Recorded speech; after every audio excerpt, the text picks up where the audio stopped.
Hello everybody, how are you doing? Welcome back to Man City Unplugged, your very own Man City fan channel.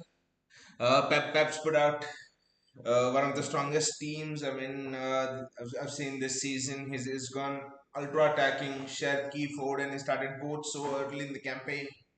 I honestly didn't think he would start them. Maybe now, maybe I thought he would start both Foden and Sherky maybe in the second half of the season, but he's gone for it.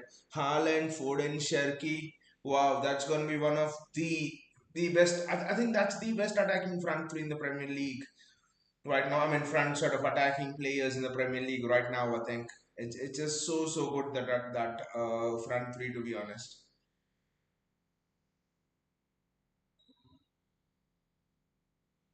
Hello, it's me, Adiemi, just with my real name. I remember you, my buddy, real Adiemi, right? You joined us the last time for that Man City Swansea clash. We had a nice chat the last time.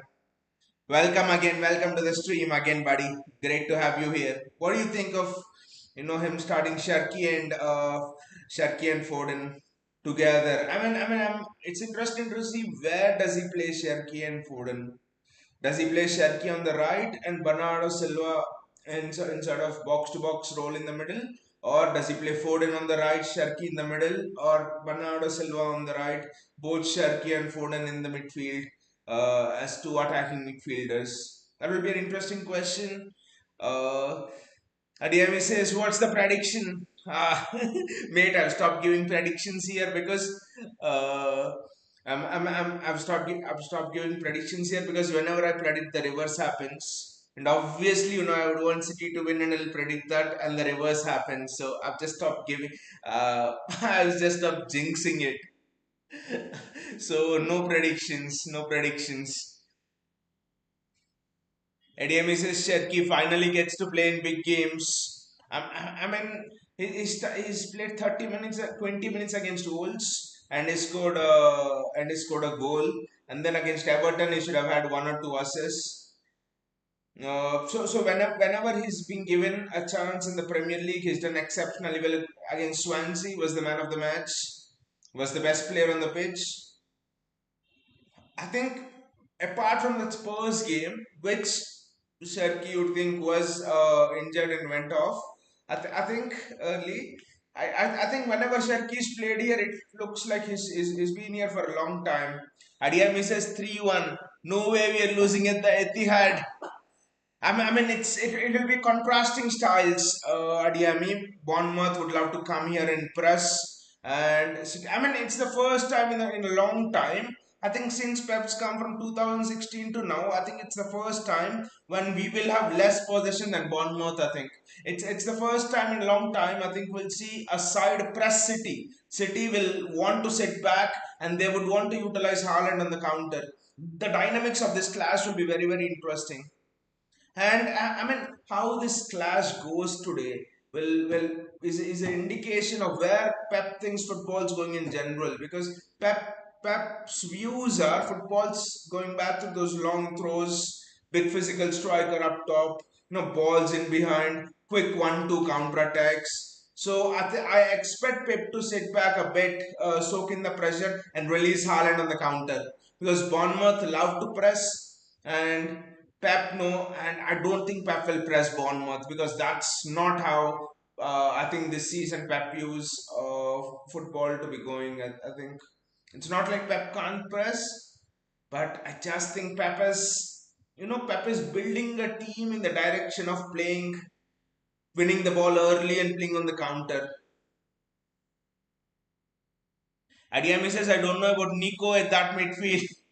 It will be a big test for Nico Adiami. And one thing about Nico Gonzalez is he's been winning all his duels. He's excellent in winning that second balls. He's excellent in those aerial duels. My only concern about Nico Gonzalez is maybe I think he could switch the ball better because he'll be having the ball. He'll draw two players. There'll be someone out on the wing who will be free, but he doesn't switch. He likes to play the short passes. I think that's the big difference between him and Rodri. Rodri switches play, contributes to our attacking sense. And already a long ball. Look at it. Already a long ball. Already a long ball. I don't know what Donnarumma was doing with that punch, but well done, Bernardo Silva.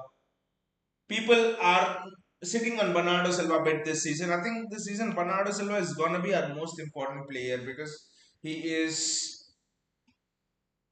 I think he's the only one in that entire midfield setup. I think who knows how to control the tempo of the game. So I think it will be very interesting. Again, there's a turnover there. Don't concede early, guys. Don't concede early. And Semenyo scores.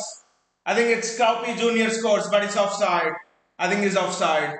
That was close. Cowpy Junior can't stop scoring, I guess, but that's offside.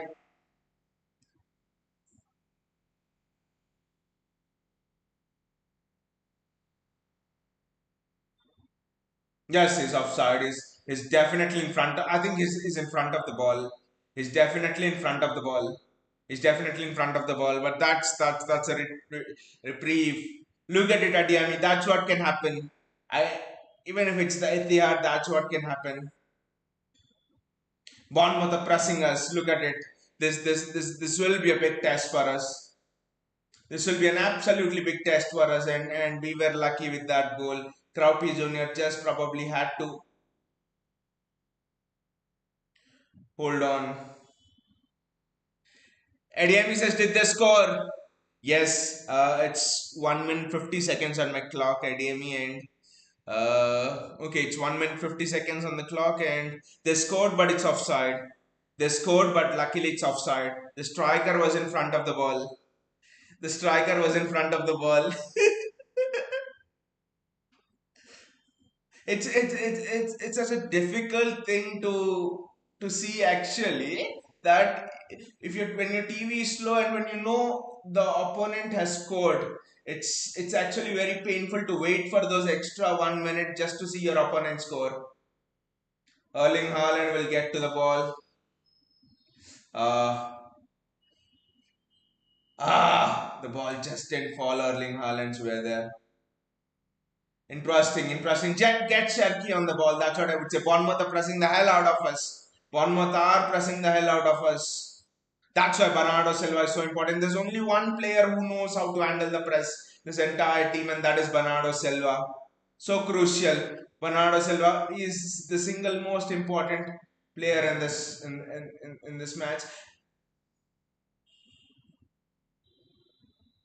Phil Foden, Nico Riley coming forward. Jeremy Doku is playing more centrally. This is very, very interesting from City. Ryan Cherky, Matthews Nunez is overlapping. It's interesting, fullbacks are overlapping today. The width is provided by the fullbacks. It's almost a floating midfield with no wing, and then the width is overlapping. Adiyamias, what's the clock now? The clock now is 3 minutes 28 seconds. 3 minutes 28 seconds. 3 minutes 28 seconds. I found one at 3 minutes 46 seconds. Yes, I think then you're on par with me. I think then you're on par with me. I think that's what the clock now is.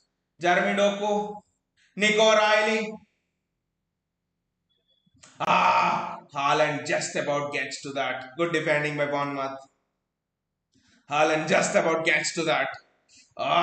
This match is spicy. Right from the word go, it's not even 5 minutes and already we've had two end-to-end actions here. Alex Jimenez. Wow, this match is just gone off. It's positional play. Look at Ryan Sharkey there at left back. Nico Riley at left wing.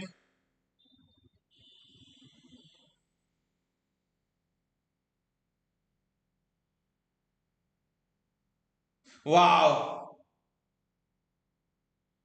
this is just such a fascinating game.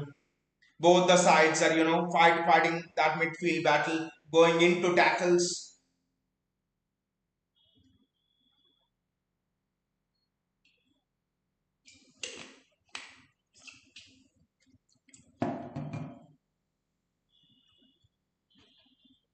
Josko Guardiola, back to Nico Riley. Jeremy Doku's making a run there. Nico, play Jeremy in, play Jeremy in. Ruben Diaz, Bernardo Silva, Guardiola. Gautam is here. Hey Gautam, how you doing?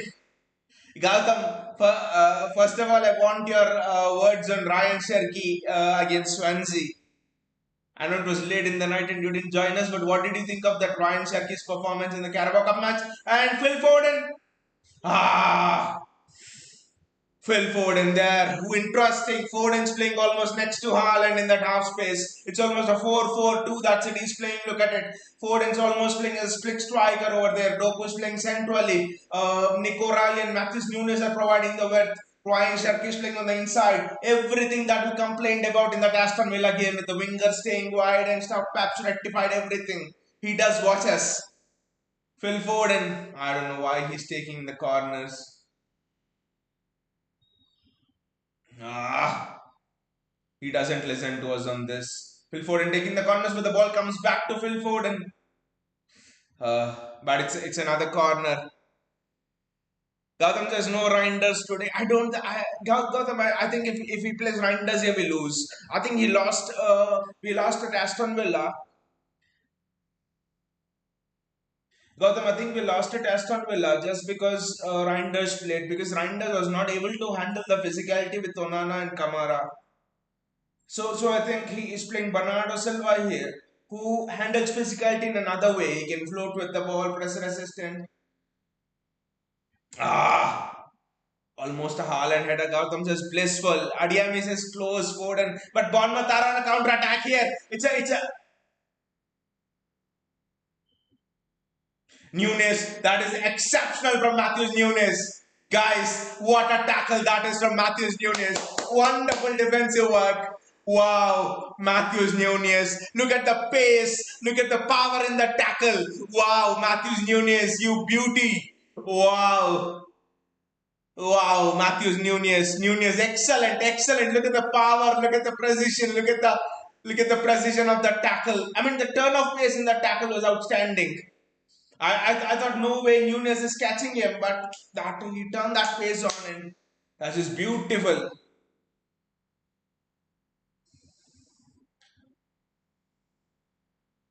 That's just outstanding from Matthews Nunes. We are just not able to live with this Bournemouth press. Ah, that's a foul. That's just absolutely beautiful. Matthews Nunes tackle.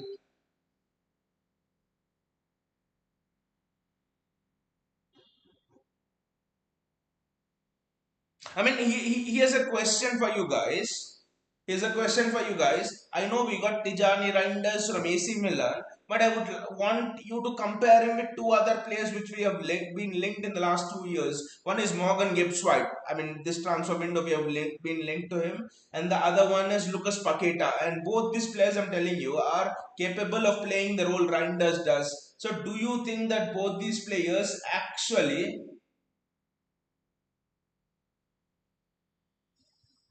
Do you think that both these players actually would have offered us more physicality in that midfield and more of an attacking sense than Reinders? What do you guys think? Because three similar profiles almost. Yesterday I saw Morgan Gibbs White score for Forest. Today Paqueta score for West Ham, and the work they have done on the ball in this weekend's match, especially both Paqueta and Gibbs White. So it just made me wonder: would we have been better getting someone like a Gibbs White and stuff, or Paqueta, or are we happy with Tijani Reinders? What do you guys think? Bernardo Silva is just roaming through that entire midfield like is roaming in his backyard. Jeremy Doku,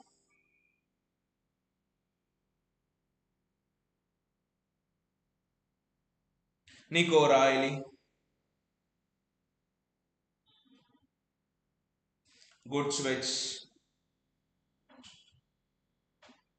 good switch that from Matthews Nunes, Bernardo Silva.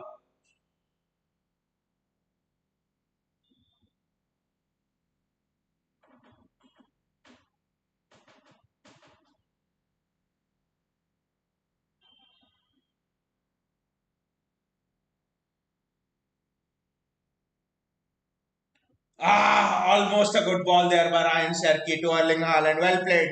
The ball was good. It was almost perfect. Gautam says happy with TG. He was played at different position last game. He needs a six behind like Rodri. True, true. But not just. I mean, I won't judge Reinders by the previous game. That's not his position. But in general, I think even before the Aston Villa game, do you think he? I just have a feeling he's outstanding attacking wise because I've seen some of his games at AC Milan and stuff. But outstanding attacking wise. But defensively, I just think physically he just needs a little bit more in that aspect. And also, I think long range passing is another thing which someone like a Gibbs White and Paqueta can provide. Reinders has that. We have seen against Wolves how he's played those long range passes. And Jeremy Doku there.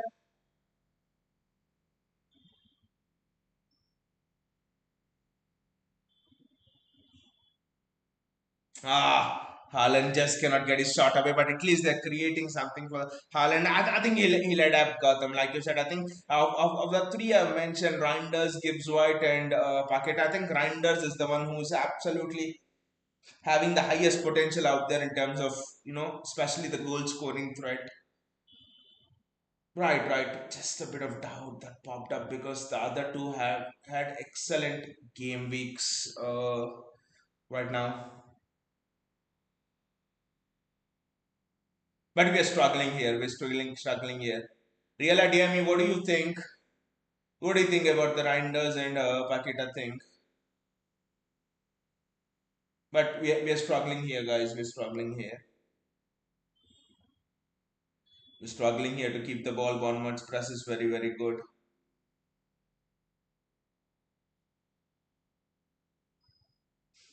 Surprised Anthony Taylor's. Actually, not surprised. That's Anthony Taylor. That's why.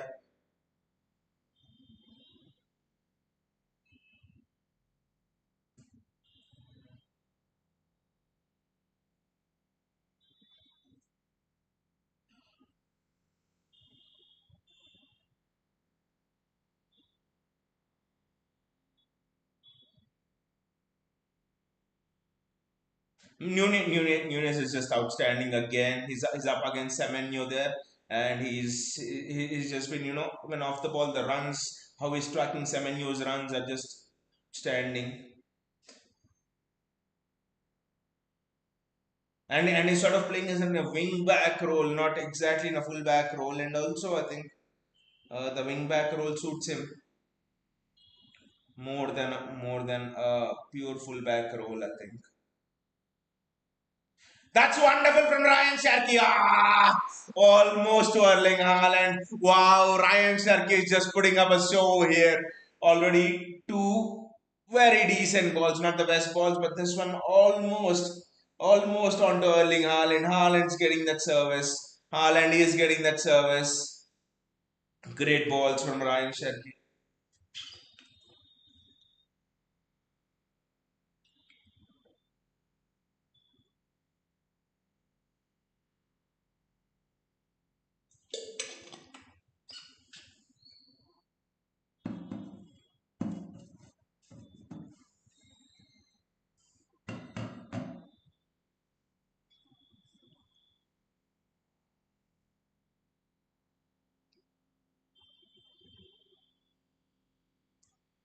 I mean, we are playing a different game here. We're not trying to engage in Bournemouth's press. We are not playing just long balls, but we are not trying to engage in Bournemouth's press.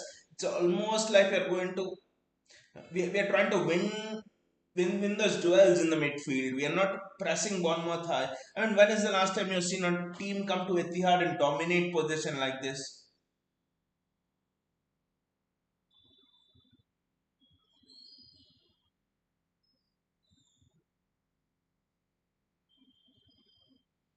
Bournemouth's dominating position here. We have Arsenal dominated position. I mean, of course, away from home, but I think it's telling about Pep's philosophy this season.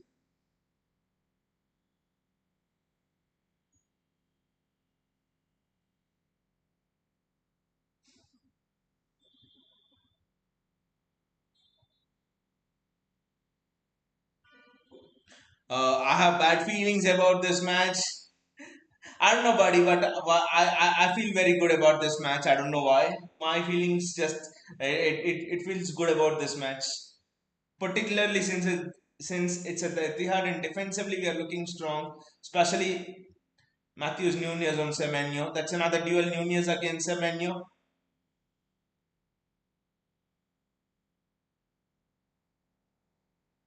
They've done well again.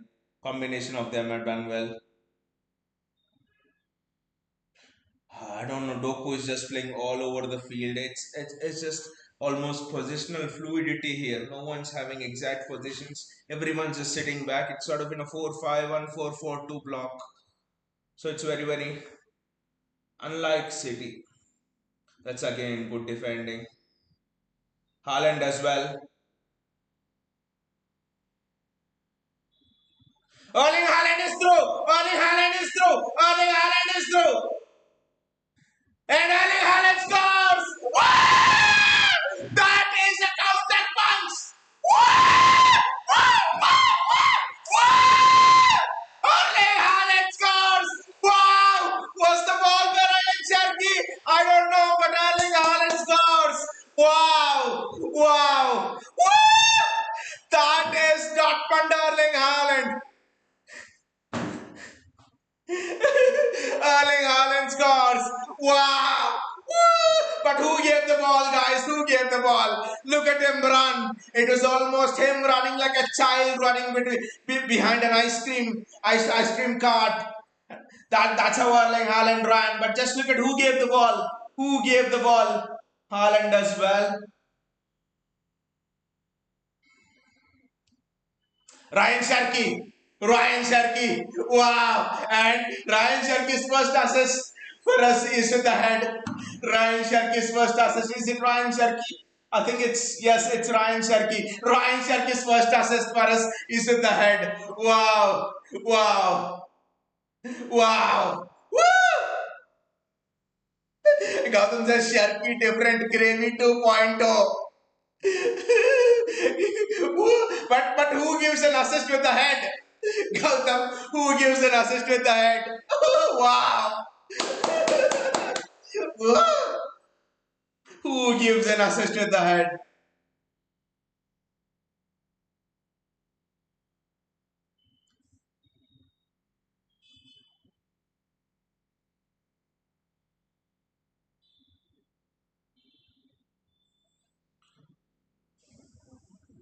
Jeremy Doku, Phil Foden, Erling Haaland. There's a ball out there. Yes. Ah, that's a foul. That's a foul. O'Reilly's been fouled here. O'Reilly's been fouled here. City just sitting on the counter. Kadam says, KDV region. Come on, City, KDV region. This guy is something else. Glad that we got him over Birds. Guys, I think the biggest difference is Florian Wirtz takes one or two touches. Let's see that O'Reilly thing.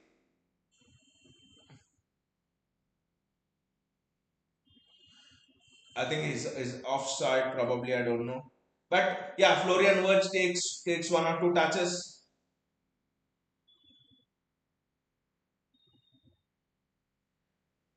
Ryan Sharkey. Ryan Sharkey, look at him walking on the ball like an assassin. Oh, and he can go both ways. That is their here. He can go both ways. He can absolutely go both ways.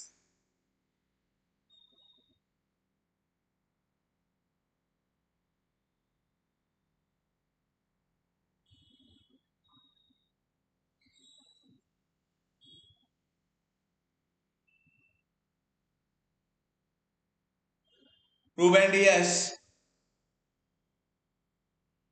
I'm so glad, but we need to maintain this kind of play. The match is not over. It's just the beginning. It's just the beginning. And with one goal, nothing's going to happen. Phil Foden.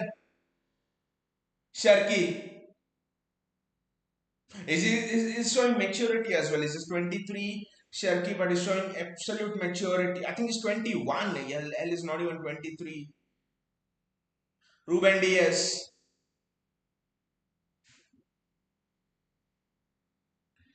JSK is here. Hey JSK, how are you doing? What do you think of the Ryan Cherky goal?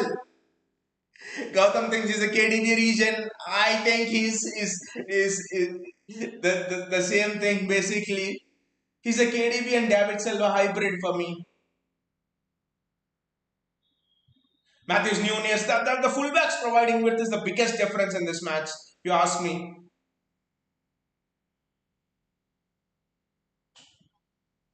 And what position is Jeremy Doku playing? Guys, is Jeremy Doku playing right wing, left wing? What is he doing? And if he's playing right wing, then who's playing on the left?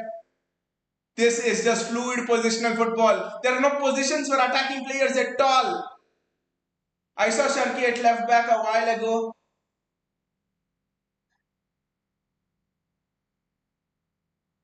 Ryan Sharky, Josko Guardiola. It's just a bunch of 11 footballers playing the game. That's it. There are no formations. There is nothing. It's just a bunch of 11 footballers and a world-class goalkeeper. That is wonderful from Matthews Nunes. He needs to. He split Foden in. I think the pass was just a bit behind. And Bernardo Silva comes in.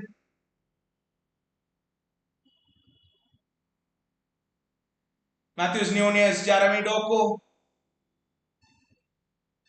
Ruben Diaz, Nunes again, Jeremy Doku, Nunes. City are holding Bournemouth hostage here. I think Omar Marmoush will be very, very happy with this. Ah! It is just a bit heavy on Foden. Gautam says, I hope Pep and Ferran understand their mistake and do the needful. I think with the Sharky signing, they they've done it, and I know you're referring to Savinho. I think my judgment on Savinho Gautam always been I've seen him play Girona, so just give him the end of the season. That's it. And if he doesn't prove to be half decent, then sell him. But I will reserve my judgment till the end of the season. That's all. Till the end of the season, just a little bit of corner towards Savinho. That's it. But yeah, at the end of the season, if he doesn't play fair enough, I'll agree with all of you guys, and we can we can just get rid of Savinho. But Nunez has been, I mean, there's Sharky everyone, but Nunez has been wow. I think he's been superb. He's probably been the best player today here. The runs he's making in the attacking wise, his one-on-one defending. JSK says, how the fuck we fucked up against Villa and a dead Liverpool beat them. That was a Matty Cash wonder goal. Did you see JSK? How did Liverpool score? The first goal was Emi Martinez gifted the ball to Salah, even though Christmas is a month behind. Sorry, month ahead. That's good defending again from Matthews Nunes. It's a corner we have to defend. Please, Donna, keep a clean sheet today. Please, Donnarumma, please keep a clean sheet today. And the second goal was basically Gravenberg deflection goal. So Liverpool didn't play that well yesterday. It was just like, and against us as well, Villa didn't play that well. It should have been a nil-nil draw, to be honest, or 1-1 with Haaland's chance. But Matty Cash's goal was a world-class goal. If he hits it, and Bournemouth score. It's 1-1. Bournemouth score. It's 1-1. That too from a corner. What the hell?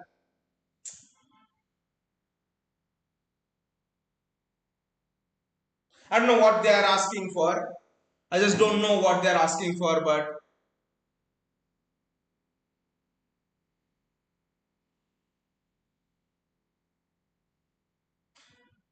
is it a foul on Donnarumma? I don't know. Let's see.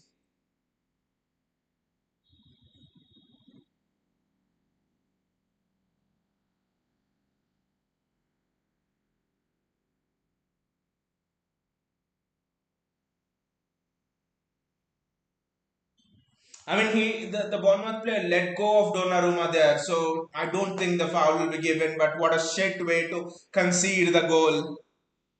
We thought everything was going well, and then this happens. What a shit way to concede the goal. Back to 1-1, back to square.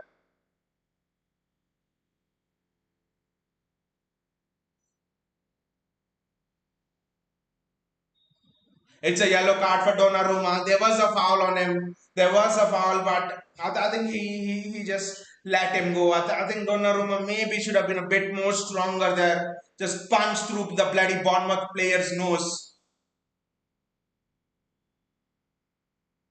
Yes, they definitely were having a bit of a foul on Donnarumma there, but just think he should have just punched.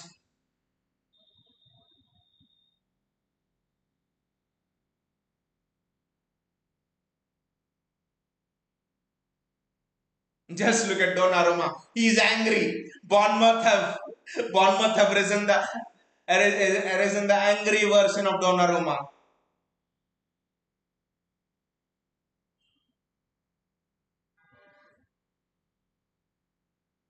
They should let Donnarumma come up for the corners if we have one.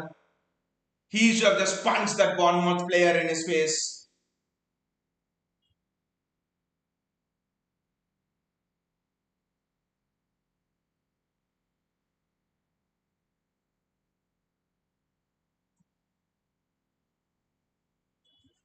Gotham, this Liverpool played at home, United at home. That's not an excuse.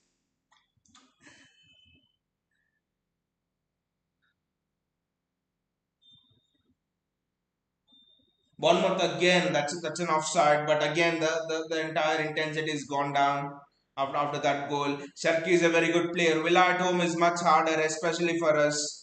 I mean, there are some bogey teams for everyone. Like you could say, how did Chelsea beat Spurs so easily? And how did Chelsea bloody lose to? Did Chelsea lose to Man United? No. And how did Chelsea lose to Sunderland at home? But they beat Spurs. So there are some bogey teams for everybody. So I think our bogey team is Aston Villa and Spurs every season. Gautam, this United with. Oh man, I thought that's a foul on Donnarumma, Gautam, but no, Ederson's not better than that Italian goalkeeper. I don't agree. Jeremy Doku gets to the ball. That's a penalty.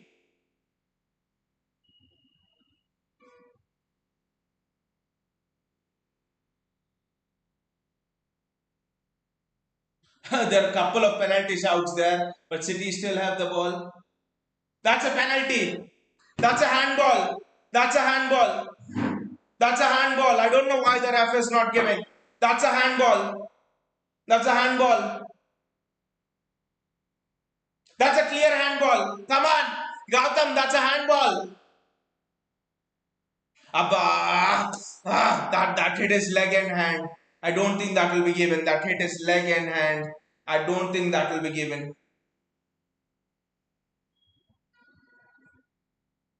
There are a couple of penalty shouts there. There are a couple of penalty shouts there.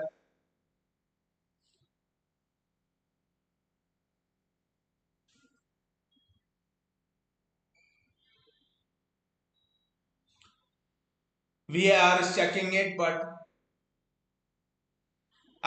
no, the ref. It's not that the ref is cheater, but I think it hit his leg and hand. That's why they don't give new handball rules. I think, but let us see. I don't know, but let us see.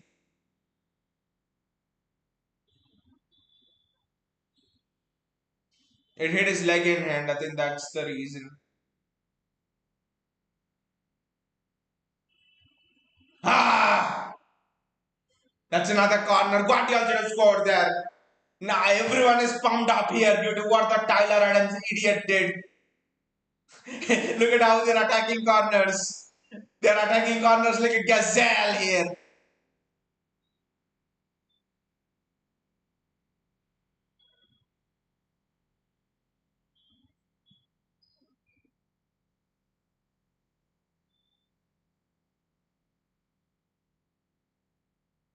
That's not a free kick. Come on, ref. No, mate, I don't think sack Pep and all works because he's won at 6 titles in 7 years. He's won 6 titles in 7 years.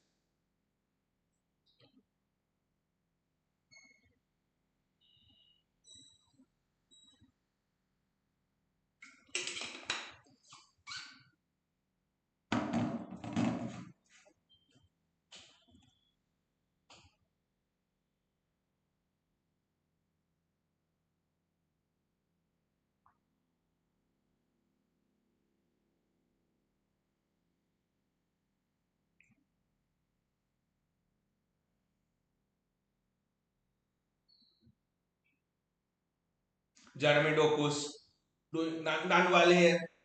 That's a corner for City. Doku's done very well here. That's a corner for City. I just think we have just been charged up after that. After what they did to Donnarumma from that corner there. There was a push on Donnarumma. My view is he should maybe have been stronger. Haaland, Guardiola, Diaz, look at how each one of them is hunting.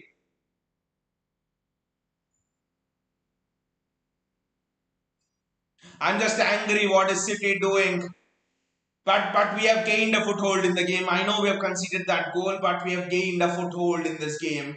We have gained a foothold in this game. So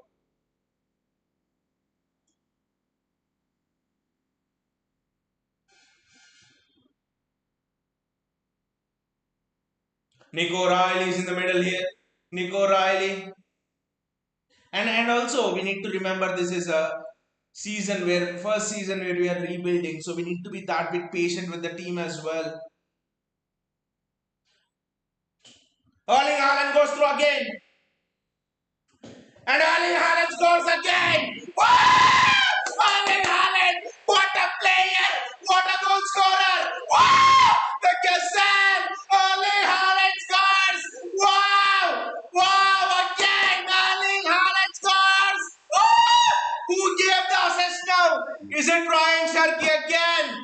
Is it Ryan Sharkey again? Is it Ryan Sharkey again? Wow! Look at Erling Haaland over there. Wow, yes, it is Ryan Sharkey again, I think. Just look at it. He's clearly on side. On the far end, I think someone's playing him on. But again, look at it, Ryan Sharkey. And the finish is just sublime. Again, it's a Ryan Sharkey assist. Wow! Just look at it. What Ryan Sharkey is doing. Wow! Oh!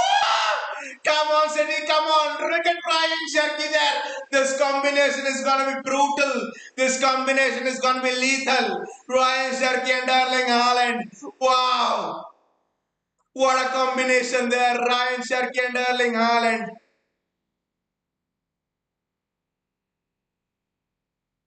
Look at it. Two assists already for Ryan Sharkey. More than what Florian Wirtz is 10 matches. Ryan Sharkey has done in 30 minutes. 33 minutes. Wow. What a signing. Again, I say that 200 million cam. The 200 million pound cam. We got there's someone free on the far side. And it's through. O'Reilly has to score. How did we not score there? Nico Riley, how did he not score there? Come on. Nico Riley had to score over there. Bournemouth are just flustered. Bournemouth are gone. How did Nico Riley not score there, guys? But that run from Nico Riley is just outstanding.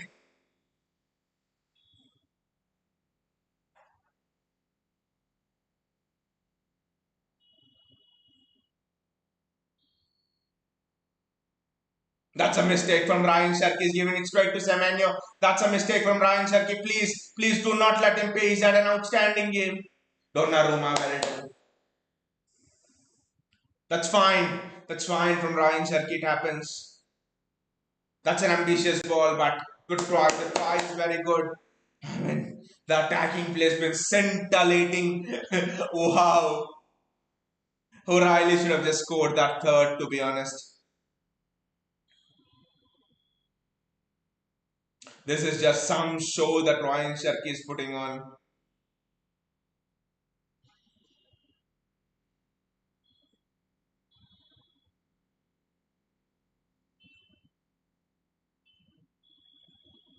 Ruben, just be careful. Krupi Jr. is just making some beautiful runs there off the ball. Just be careful, Ruben, just have an eye on Krupi Jr. I think is making some very good runs. The show from Ryan Sharkey has been scintillating. Great take from Semenyo. What a take from Semenyo. Bournemouth are on the front foot now. City are on the back foot. Matt Nunez. Yes, Ryan Sharkey needs to defend. He needs to.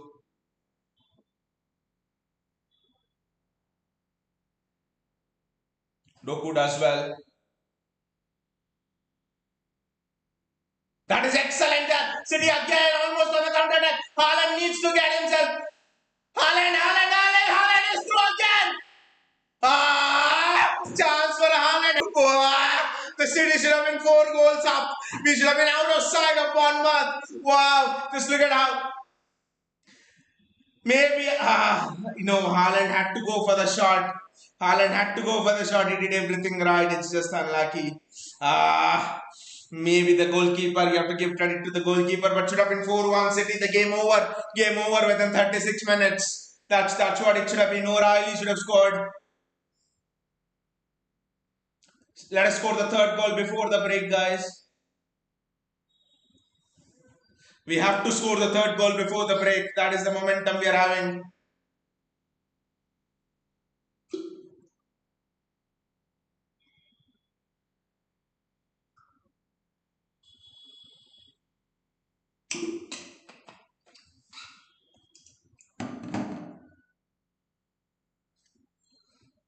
What a football City play. We expect this kind of football from City. It's absolutely been scintillating, mate. The the Ryan Sharkey show, to be honest. But we should have been 4 goals up, to be honest. That's the thing. Let us score one more goal before the break. We need that 2 goal cushion. Let us score one more goal before the break. And all of you remember, this is a rebuild year. That's it.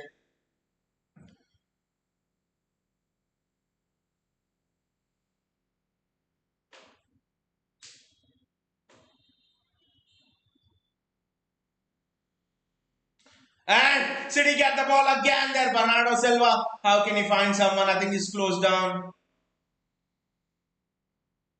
He finds Phil Foden. Foden has to find Sharky. He finds right. City have kept the ball here, but again, that is good traps. This is again Pep Blinders. And Nico Riley is making some scintillating forward runs. I mean, one run which he made from the midfield into the box where he should have scored. If you ask me, it's just outstanding. Ryan Sharkey almost. Ah,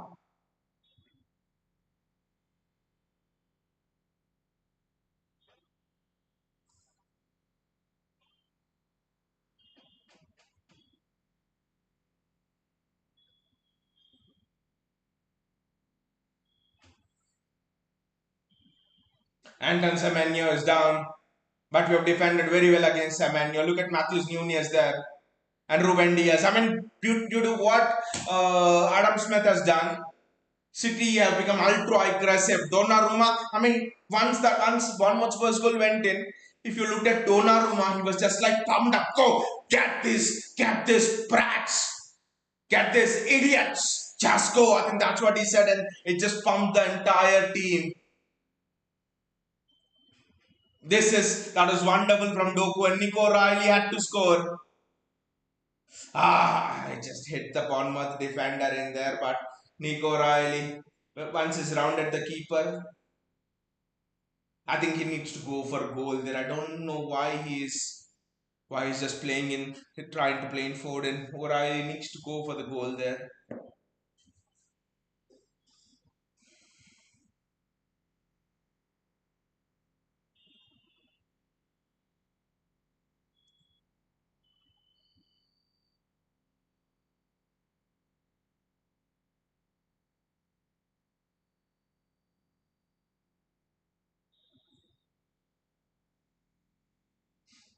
They're showing Haaland's goal, and each goal is much more beautiful than the other in the end. The assist was even more beautiful than the goal in itself. Wow. The way Erling Haaland went round the keeper, wow, it's just outstanding.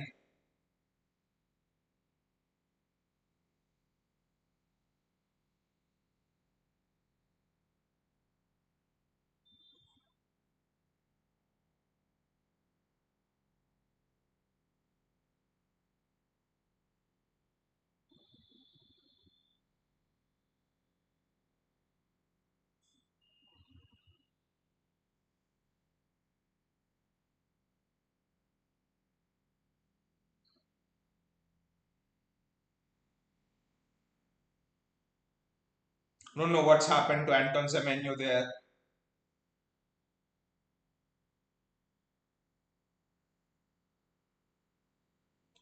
But wow, this is some of the best football I've seen from City this season.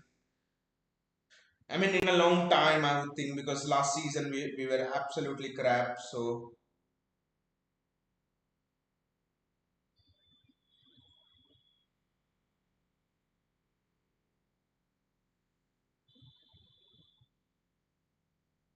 Nick O'Reilly does well. I mean, defensively, O'Reilly's always been superb. But Matthews Nunez, again, what a game is Sharky having. Matthews Nunez is having. He's suddenly fit into that. I mean, now we have Kusanov and Nunez. I mean, competing for the right back role. I know we still have doubts whether can he do it in big matches, but if he's doing it against Semenyo, I think he'll probably be able to do it against some of the other best wingers in world football as well. Ah, that's a ball out to the far side.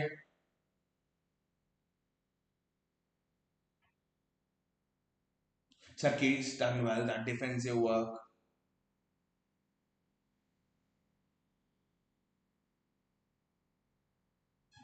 That's a free kick for City. That's a free kick for City. Well done. Well done. Nunez taking the foul for the team. Very well done by Matthews Nunez. He's taking the foul for the team. Nunez got the ball as well there. Is outstanding, outstanding display there from Matthews Nunez.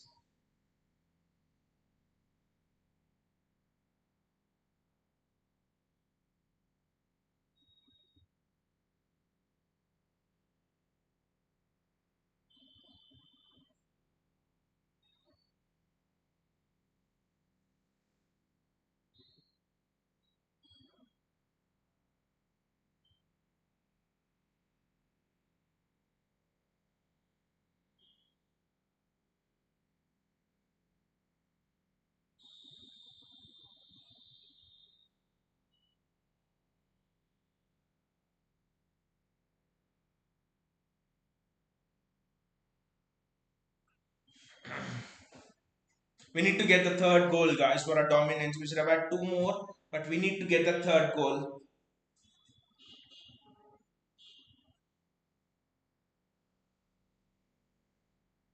Looks like Donnarumma's anger has subsided a bit.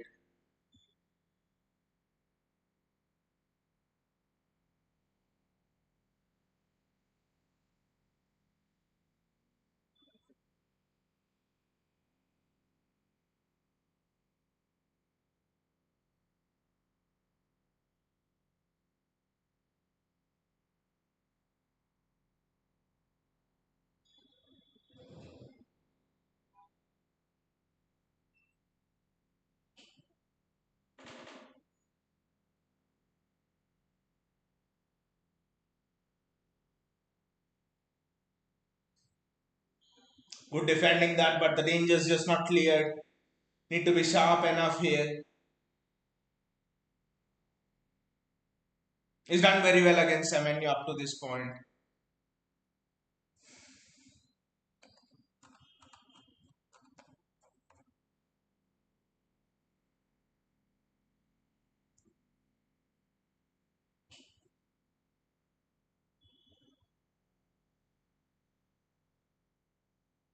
O'Reilly's done well. Jeremy Doku.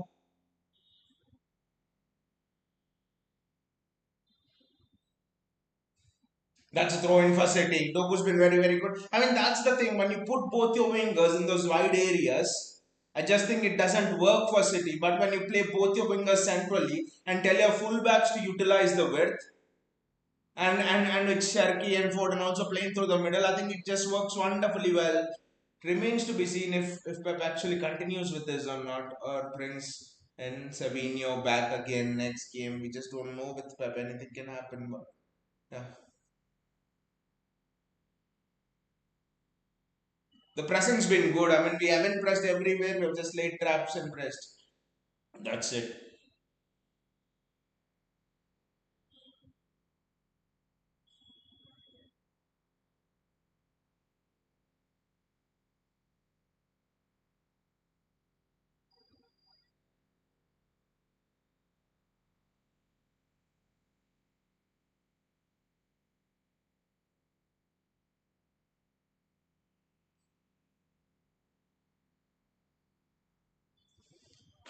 The cross from Nunez needed to be a little bit more accurate there.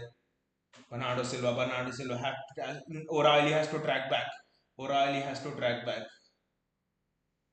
I don't know why it's a yellow card for Nick O'Reilly. Anthony Taylor is just being shit here. Just can't give yellow cards like that. I think it's a yellow card to Foden maybe. I don't know, but Anthony Taylor just being an idiot here. The first half itself, it's a yellow card to Foden.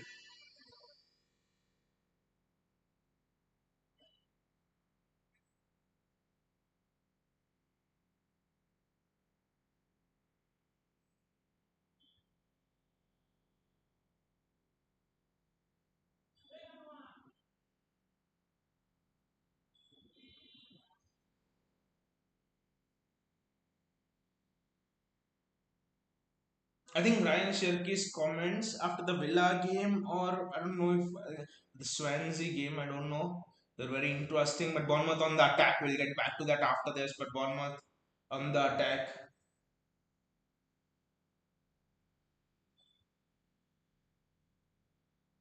Semenyo as well. That's excellent defending there from Nico Gonzalez.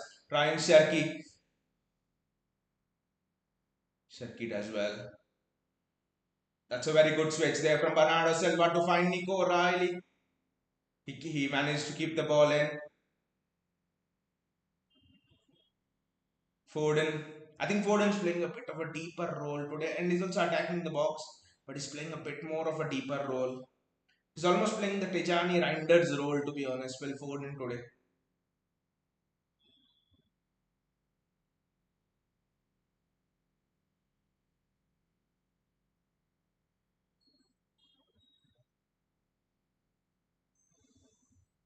I don't know, Jeremy Doku had a passing option there. He would have just passed it. I know why he wanted to go around and dribble. Just don't know.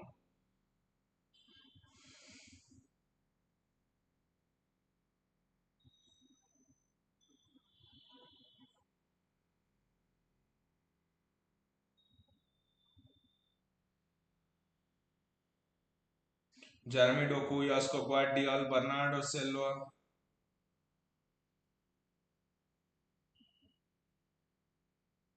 Phil Foden.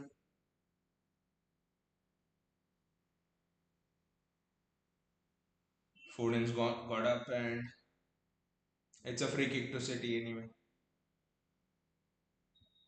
Foden's in the lines.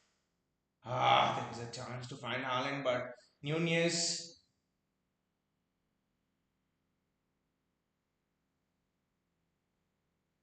That's a free kick for City.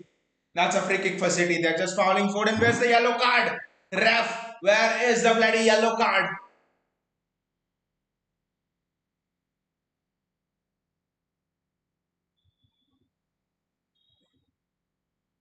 Semenyo, just give a yellow card to Semenyo.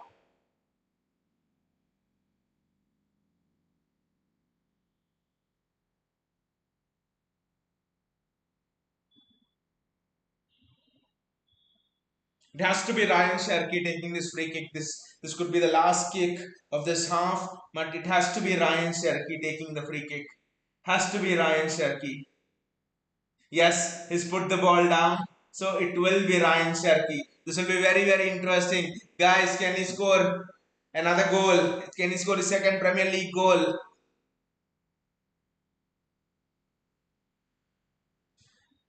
Can he round it off with a goal, Ryan Cherky? What? Oh, he almost scored it. What a shot. Good save by Petrovic, but almost scored it there. Ryan Cherky, bent it late.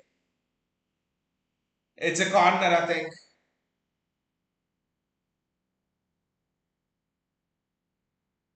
Erling Haaland, look at it, he's disappointed. He knows he should have scored a hat trick. He knows he should have scored a hat trick. Erling Haaland knows that he missed a hat trick, to be honest. He should have just scored it when he's gone round the keeper. City should have had 4-5 goals in this half. That's how good Erling Haaland was. That's how good Ryan Cherky was. That's how good City were. Outstanding.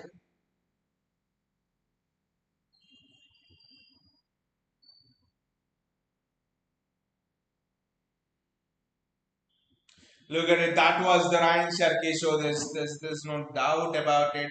And I don't know why Foden takes the corners as well. Should give the Ryan Sharkey. That free kick was outstanding. Would have gone in 9 out of 10 times. The keeper did very well there.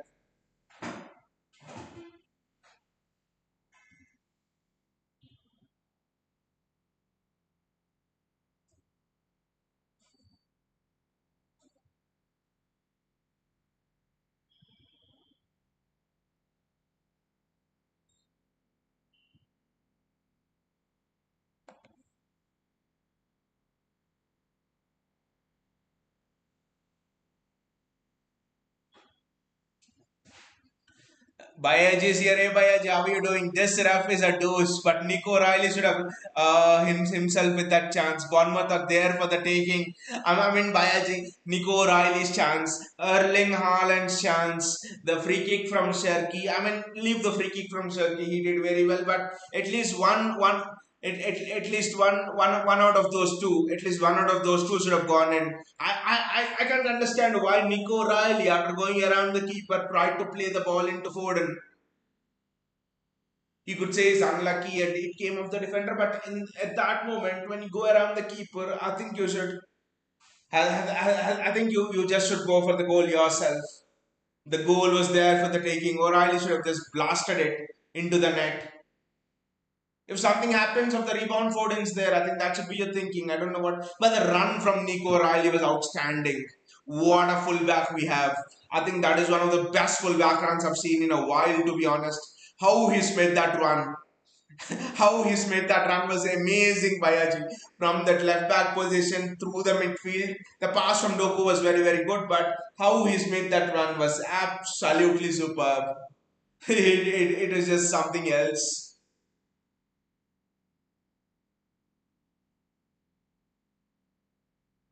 Uh, Why this is South Africa 148 for 5. I saw when they were 30 for 2, I think, when they were 30 for 2. That was before the match started, I think. That's what I saw the score line. And I think 299 is something they have to chase, right? I think we'll win. We'll win. India will win the Women's World Cup. Yes. I'm happy how we play first half, but we need to maintain this. Why just as instant impact by Sherky ball though? We are seeing completely different football from the last 2 seasons and a half. Everyone, everywhere, all at once. Bayaji, what I felt is it was leave Donnarumma the keep is it's leave Donnarumma the keeper, but it's just 10 footballers on the pitch. That's it. It's just 10 footballers on the pitch. There's no winger, it's just 10 footballers on the pitch. That's it. There's no winger, there's no fullback, there's no striker, there are no defenders. There was a time when Nico Riley was forward with Haaland and Ryan Sharkey slotted in at left back. Foden was along with Haaland and Doku was playing Foden's role, box to box midfield role. This is complete football. This is what I think. This could be Pep's dream with Erling Haaland and Ryan Sharkey. Wow. And the Sherky ball, Bhayaji, the Sherky ball, those assists are just out of this world.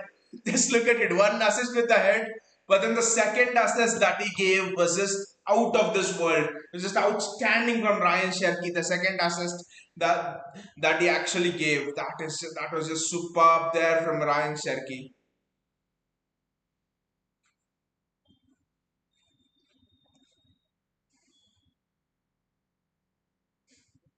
I mean that assist from Ryan Sherky was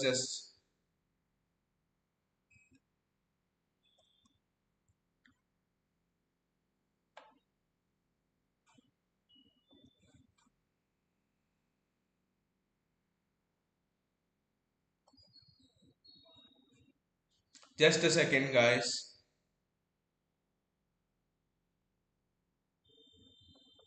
Yes. Yes. We're back. But yeah, that assist. they're showing that assist, and that is just, I mean, with the head. Every other cam in this league in the world would have taken that ball with his leg and then tried to give it to Haaland. But the way he's taken it with his head is just, and to place it there is just outstanding. That is just sublime from Ryan Cherky. Wow, I just don't think there's another attacking midfielder in the world who does that except Ryan Cherky, who gives an assist with the head. That too so deep. Just look at Ryan Cherky celebrating there. Wow.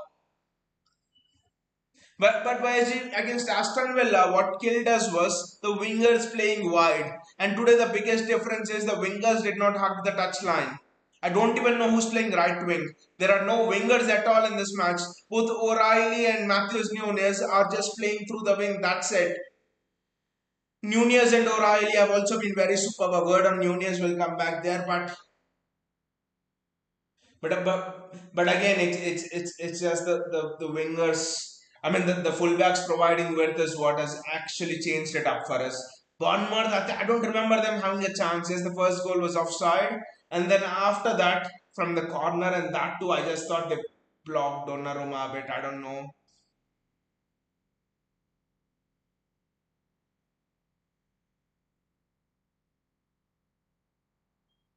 Was there a bit of push on Donnarumma? They're showing the replays. I don't know. I mean, I never again Bayaji would want to see. Would actually want to see wingers.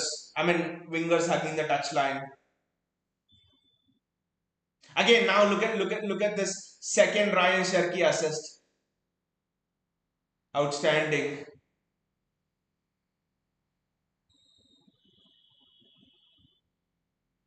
Outstanding. Just look at it. As you look more in the replays, it's just a curve. It's just absolutely outstanding. It's just absolutely outstanding. JS guesses is the referee Anthony Taylor. Any other guesses, JSK? It's the idiot Anthony Taylor. I don't know why he's booking Foden, why he's not booking Semenyo over there. I don't know. Fastest to 100 Premier League goals.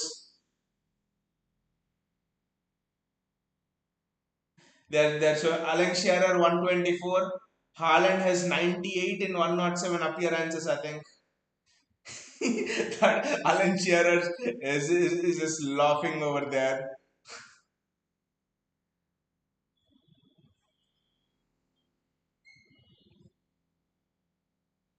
There was another chance with Jeremy Doku playing Erling Haaland in. Where he tried to lob the keeper. I think he should have just gone for power on that goal as well. Vaji says yes, a Swan United fan, and he shits United as well in their games. I mean that run and ball by Nico O'Reilly. I mean I don't know why Nico O'Reilly doesn't. I don't know why Nico O'Reilly doesn't go for goal there. Absolutely don't know. The keeper's done. The keeper's just not there. Why give a chance to the defender by pulling it back? I just don't know. Anthony Taylor, the cheater, is ref. As one United and Arsenal fan. You remember that FA Cup which Mikel Arteta won? Anthony Taylor wrongly sent off a Chelsea player and handed the cup over virtually to Arsenal. Why this as City are the only team yet to score from a set piece, but finding different ways to concede from them.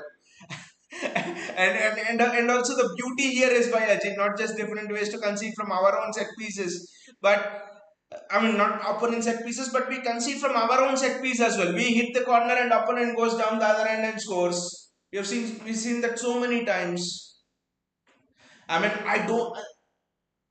Bayaji, I think we are the only team in the entire world, I think, where we have not scored a single goal from set piece this season. Everything is from open play. Everything is from open play.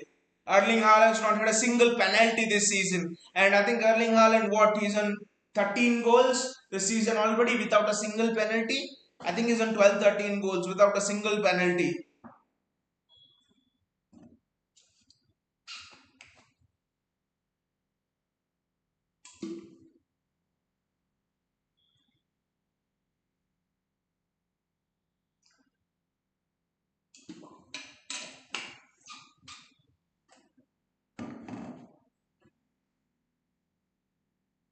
But I just love where Jeremy Doku is playing.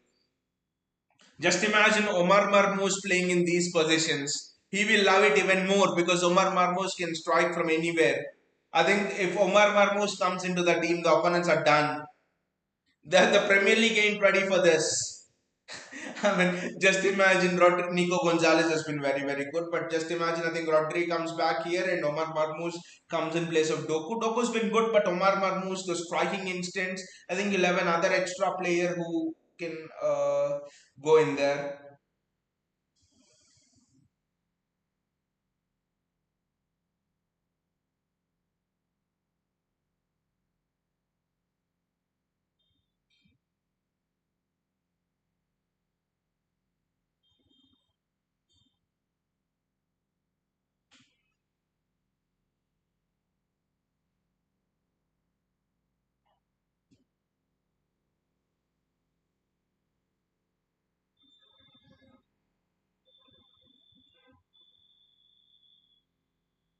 I mean, what a half. If it was 4-1 or 3-1, I would be sitting here more relaxed, waiting to enjoy the second half. But it's just 2-1 and we have everything to play in the second half. It's going to be tense.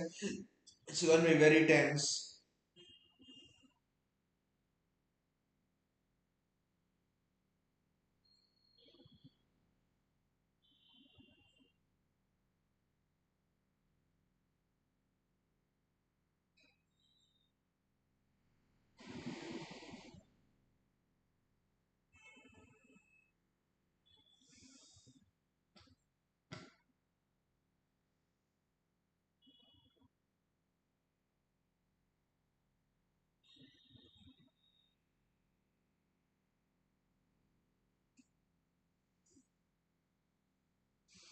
I mean, uh, but I think the best player in this match has been Matthews Nunez. Yes, there is Sherky. Yes, there is Haaland who scored 2 goals. But for me, the way Nunez has defended against Semenyo, who's their biggest threat, he just nullified. He's just nullified him. There's absolutely no threat from Semenyo in that first half. There was no threat from Semenyo in that first half. So for me, I think Nunez was just outstanding. Again, the transformation of a player from midfielder to becoming a fullback under Pep. That's just so fascinating to see. And how much has improved Matthews Nunez, his positional sense, the way he's defending, how hard he's on the tackle, his turn of pace, everything's just outstanding.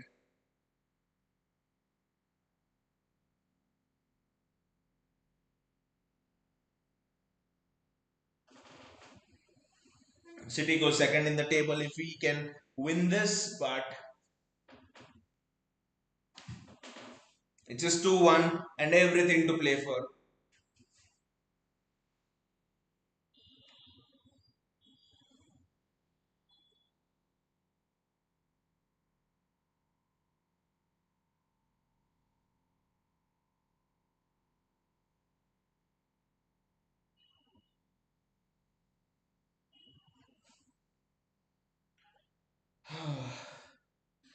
It's been so scintillating.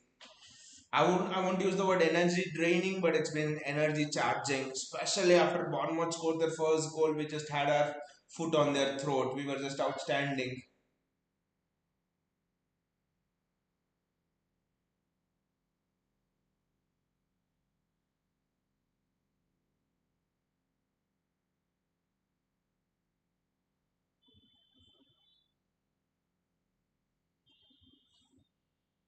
And Bournemouth are known to play well in the second half. They are known to, full number 1-0 up or 2-0 up or whatever. And I think 1-0 up and Bournemouth came back, I think, only 2-3 weeks ago. So the game's far from over yet.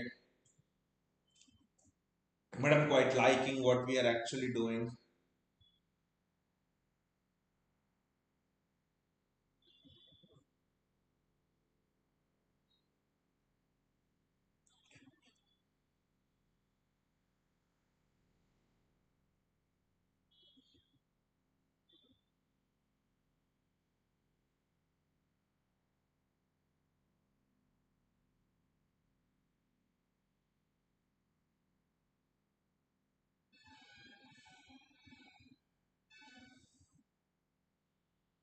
Erling Haaland this season, 16 matches, 26 goals. In the Prem, I think he's having 11 or 12. He'll not be happy despite scoring 2 goals today because there was a chance of a hat trick.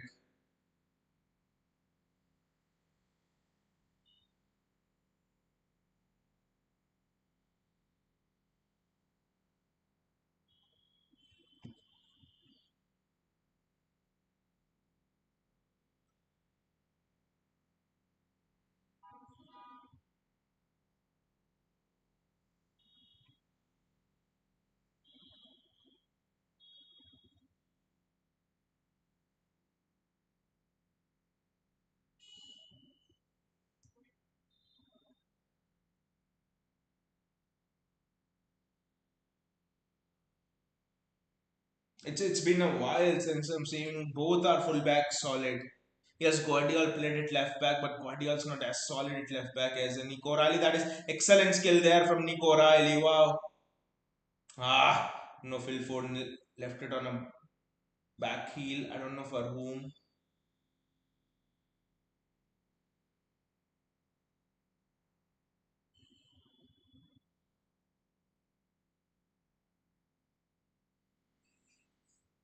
I think that's a throw in for Bournemouth.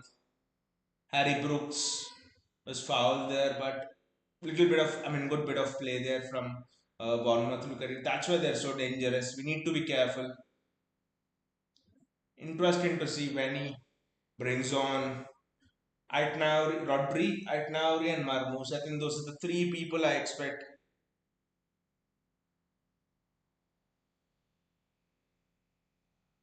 And it's another set piece. Hopefully, what Bayaji said doesn't come into fruition.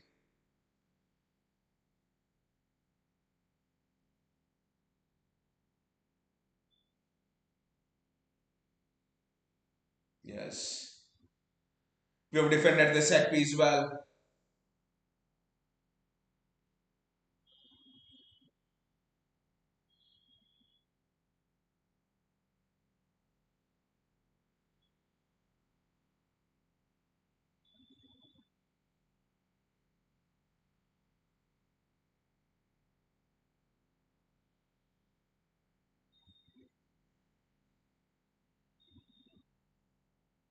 Guardiola does well there.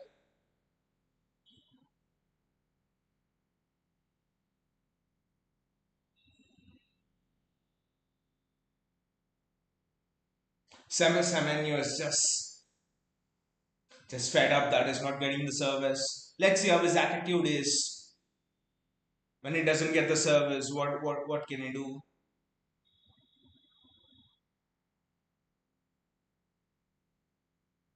Nico Gonzalez does absolutely very well there, and Nico Riley, Jeremy Doku, Haaland making that is wonderful there.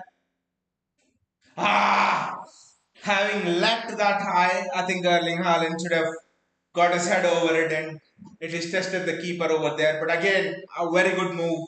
And all of this comes from the wingers being more central and the fullbacks providing the width. Look at the fullback overlapping. When the fullback overlaps, it becomes that hard to defend your winger. If I mean, Haaland should be scoring that. I would say maybe the ball's a little bit over him, but for his stature, I just think Erling Haaland should be scoring that.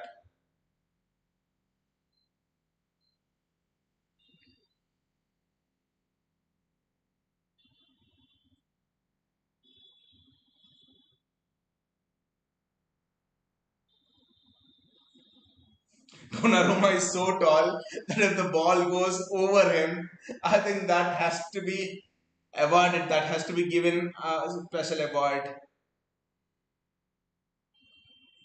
I know how Semenyo thought that he would ship Gianluigi Donnarumma.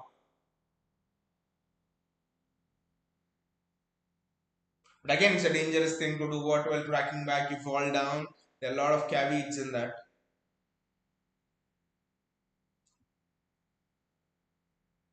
Ah, smart thinking by O'Reilly just didn't come off. That's it.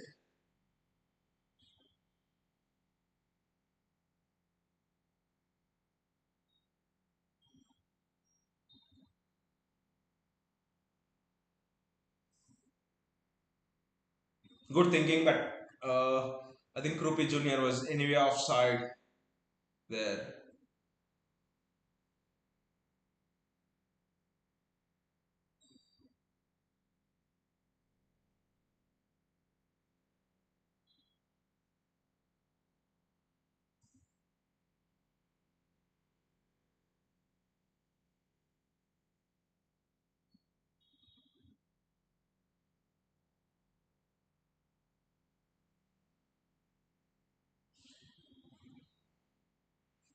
Ryan Sherky there. Ah,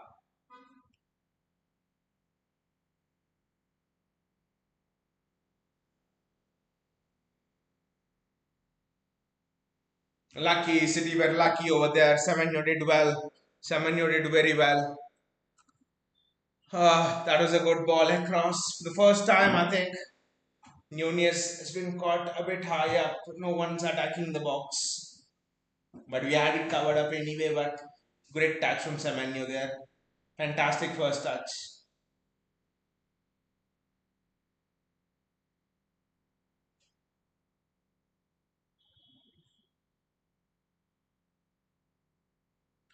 City being a bit loose here. We are being a bit loose here. We need to focus, guys. Need to focus. Sharky was loose the last time, and now City giving the ball away again. We need to focus. The match is not over yet. Long way and far from being over.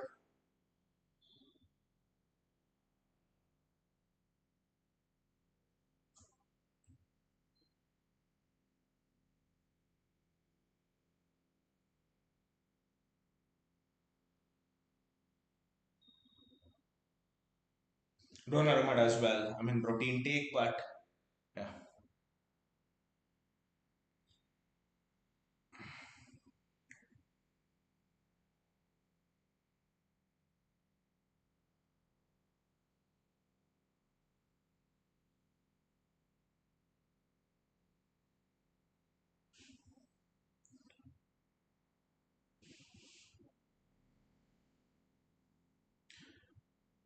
I think Jeremy has to play Nico Riley there, and he's released Nico Riley.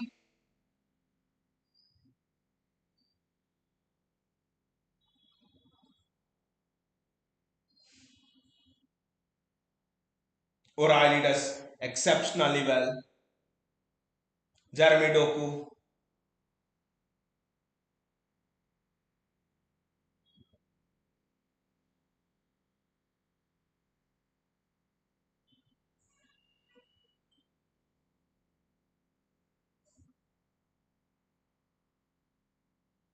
Ah, again, that is what I meant by City being very loose. Again, you cannot give the ball away like that. Bournemouth are out now. It's a 4v4. Nico Gonzalez needs to come and help out. And Donnarumma does exceptionally well. Kapi Jr. with the shot, and Donnarumma does very, very well. Donnarumma does exceptionally well here. That's it. Lose from City. And that's what's just allowed.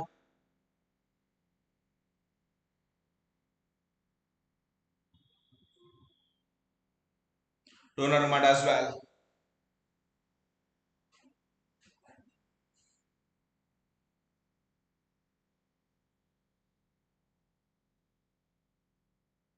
It's another corner. If we don't concede from corners, we were excellent against Arsenal. Arsenal had 13 corners with us and we didn't. Again, look at it. They are on Donnarumma.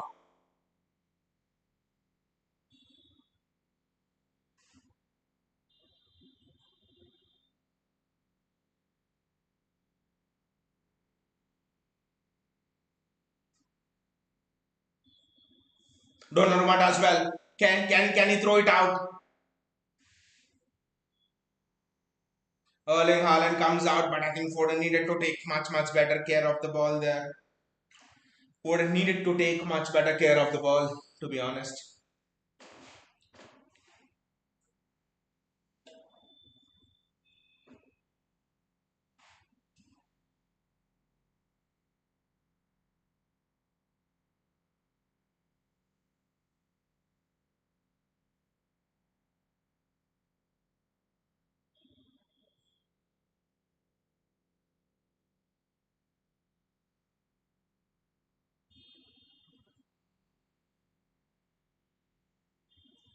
Ryan Sharkey there on the right wing. I don't know why he's gone to the right wing and he's playing so well centrally. I don't know why they're putting him on the right. I think it's just a positional thing. Ryan Sharkey to take the corner. Ah, he's not taking it. I think Foden's coming to take it. I don't know why.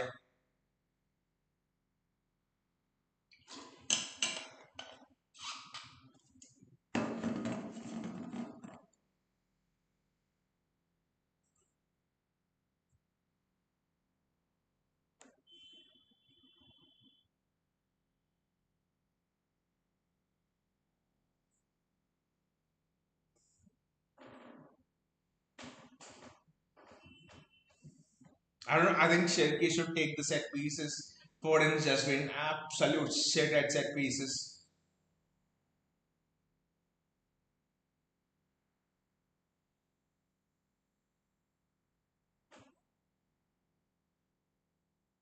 I don't know why Pep's pushed Ryan Cherky onto the right. Yeah, now he's staying in the middle, but yeah, I think Pep's just pushed Ryan Cherky onto the right now. I don't know why did he do that when he was playing very well centrally.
I don't know why he's again pushed the wingers wide to keep the width when we were doing very well without that. I just don't know why he's done that to be honest.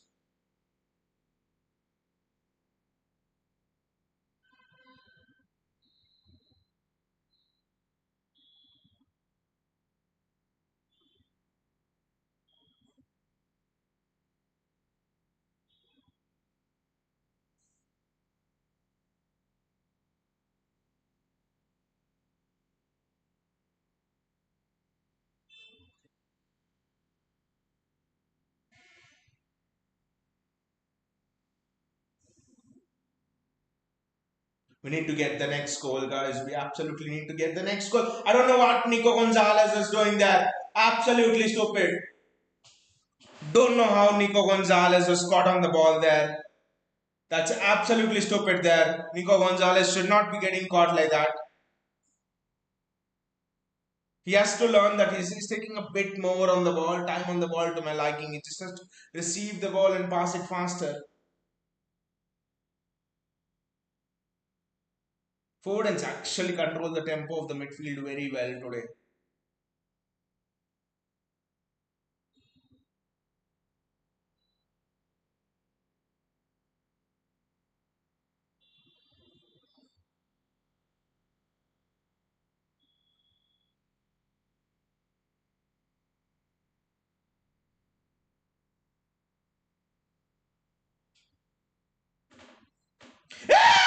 Nico Riley scores! Woo! What a strike that is from Nico Riley! Come on, City! Woo! He's just destroyed Bournemouth. We have just destroyed Bournemouth. What a strike that is from Nico Riley! Wow! Wow! Phil Foden with the assist over there and Nico Riley with the goal. What a goal that is! Wow! Look at the strike. Look at the maturity of the guy. Who is given the assist over there? It's Foden. Foden to Nico Riley and Nico Riley. Boom! Absolute boom from Nico Riley. Ryan Sharky to Foden. Foden to Nico Riley. O'Reilly could have maybe passed it to Haaland, but everyone was expecting Nico Riley to pass it somewhere, but that's a very difficult angle to shoot from. And is absolutely gone there and is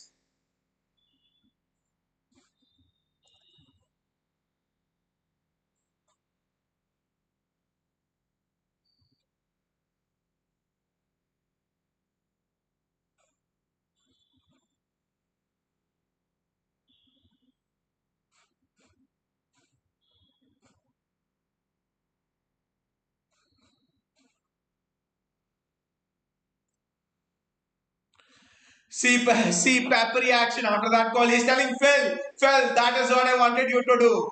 That is what I wanted you to do. Now let Erling Haaland finish his hat trick and Bournemouth are making a couple of changes. Justin Clivert comes in.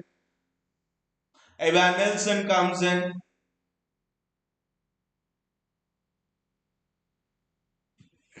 Apart from the set piece goal, it's been an absolutely scintillating display of football. This was just absolutely superb from City.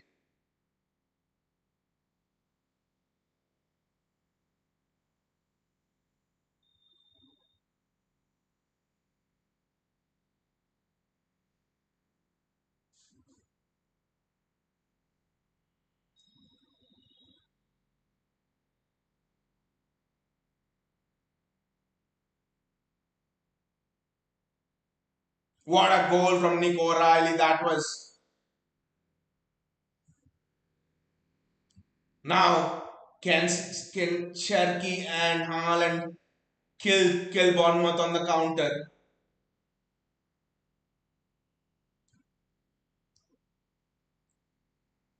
I'm so happy we are performing really well in the match. Well, buddy, at halftime you wanted Pep to be sacked. At halftime you wanted Pep to go. At halftime you were telling, when we were 1-1 down, you were telling that we are not playing well. I think, buddy, we need to realize that we are in the middle of a rebuild, and how many teams in rebuild play such a brand of football? How many Bournemouth has been, I think, the second best team in the league after Arsenal this season, and we are dispatching them so easily. Just look at that. Ryan Sherkit as well, but I'm not liking him being thrown off to the wing.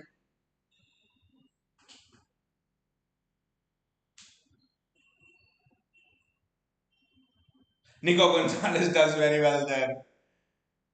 I just think Bournemouth are not able to deal with the midfield of Gonzalez and Bernardo Silva. Both of them just do not give the ball up.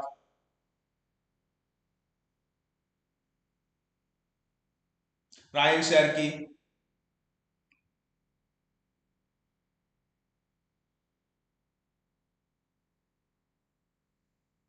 I'm super angry. That's why I say, I say Zach Pep. I'm huge fan of Pep.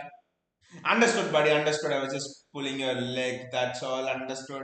What I meant to say is this is a rebuild phase. So just don't go too harshly on the team. Just enjoy this year of football without any title race pressure, nothing. Just enjoy this year of football because again from next year there will be title race pressure. Yes, we enjoy that as well.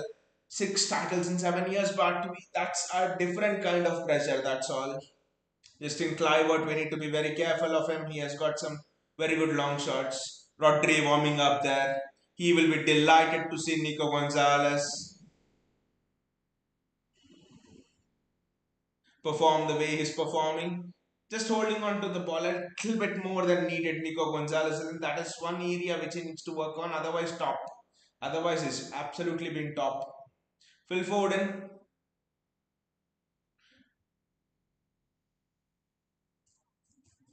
he's pulled the shirt of Foden, and that's a free kick for City. We are now controlling the tempo of the game very well as well. After everyone comes, I'll ask, but if any one of you are there, respond.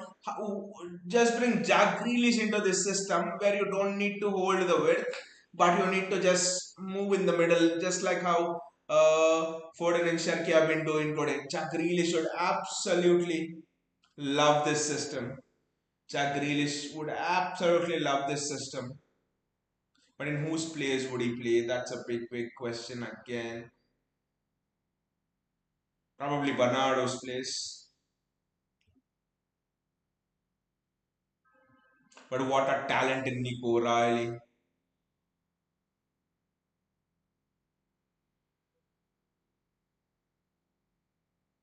City are not committing too much to the press, but we are doing just enough to force mistakes from Bournemouth. Do not concede from here on. From here on, please keep a clean sheet.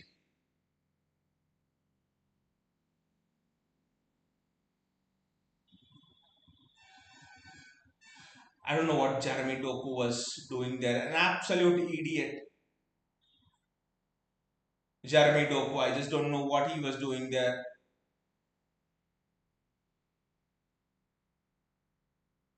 It's a City throw in. Well done, Nunez. He's been top. He's been absolutely top, Matthews Nunez.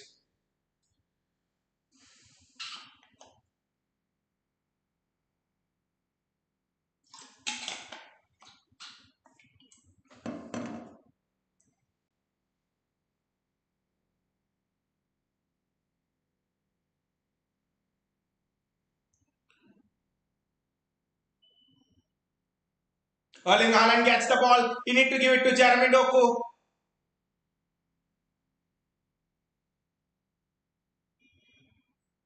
Ah, good one. But Ryan Cherky should have hit the target over there. Everyone knows it with his skill, with the elite playmaker he is. I think Ryan Cherky should have hit the target, but I just think he should have played the ball to Doku there. Maybe he looked at him later. Cherky should have. But the understanding between Cherky and Foden is outstanding. It was there to score. It was there for Sharky to score. It's just gone. I think Sharky scores that at least 6 out of 10 times. If I'm honest. Now I want to see Haaland hat trick. Yes, exactly. I have him in my FPL mate, so we want to see a Haaland hat trick. I have him in my FPL team, so yeah, definitely want to see a Haaland hat trick.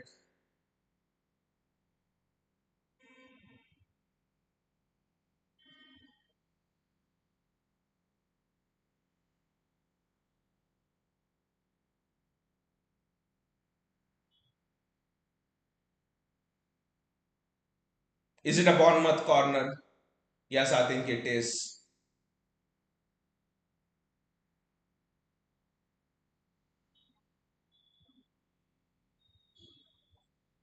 Donnarumma could not have taken any chances over there, but Alex Scott to take the corner. I just hope we defend it well.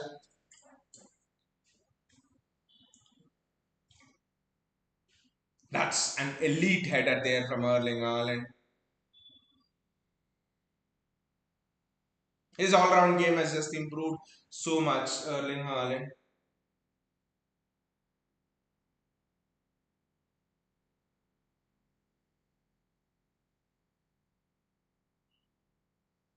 Nico O'Reilly. Oh, Ryan Sherky tried to do the impossible here. Turn through three players. Ryan, you're still a human being, Ryan. It's not that you're an alien coming from Mars. That was just outrageous. He tried to take three players out with a turn. Wow. And this eventually turned into one of them. We are playing this in in 3 dimensions, Ryan. That's not 4D chess. We are good turn through three players and still we. Okay. Nunez does exceptionally well. It's a throw in. Nunez does very, very well there. Bournemouth are coming at City. Still 22 minutes remaining. We need to play this football through an end, and it won't be easy. Bournemouth attack very well, particularly at the end. That's a goal kick. Very well done. Bournemouth attack at the end very, very well. Look at Semenyo there. Good defending by Nico O'Reilly. Ah, you cannot put Ryan Cherky to defend, of course, against Anton Semenyo. O'Reilly just did enough. Nico O'Reilly just did enough.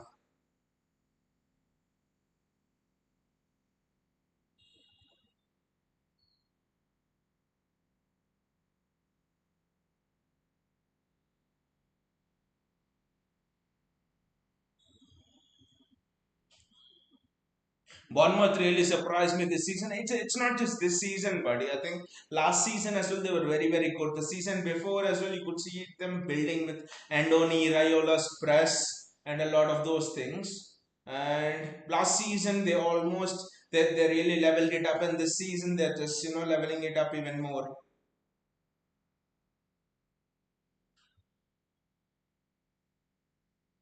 Ivan Nelson was offside over there. Last time Ivan Nelson scored, I think against us. Tijani Reinders is coming in. I don't know why he always wants to bring Savinho in. Where is Omar Marmos? Just don't know why he wants to bring Savinho in always. Reinders coming in. I probably think Sharky will be off.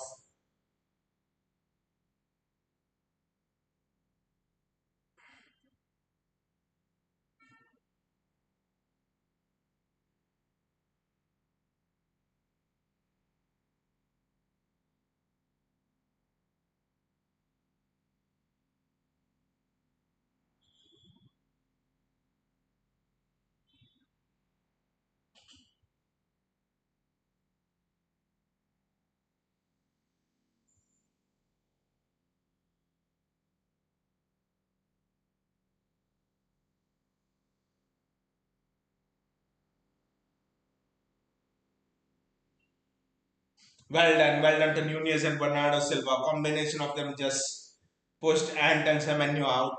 Very well done. And substitution coming in for City.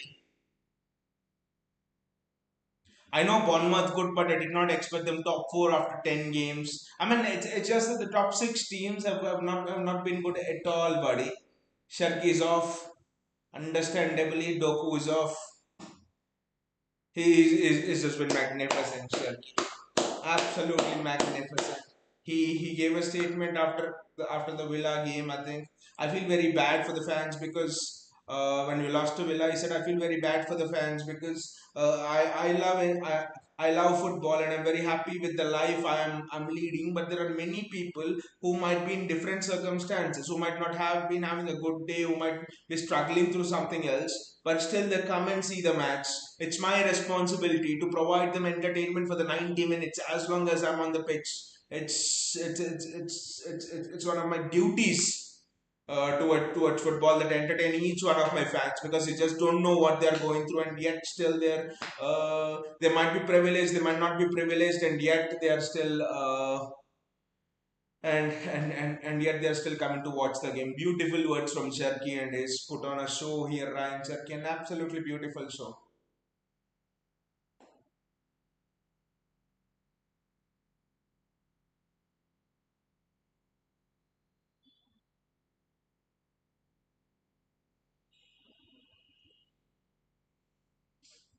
Foden through the middle, Savinho on the right, Doku on the left.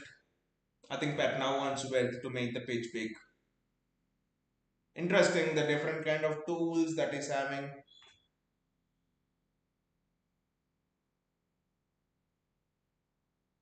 Against Villa, that was the thing. He got it wrong with John Stones. Erling Haaland, if the touch was good, he would have been through. I think we need one more goal in this game for sure. One more goal in this game.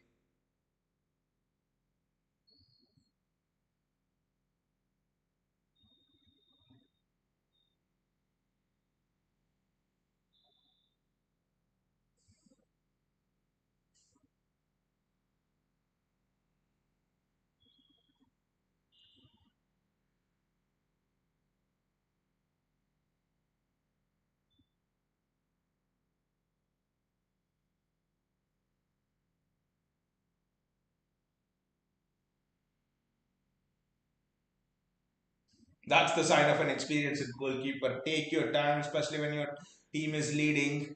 Then pick the ball up, waste a couple of seconds.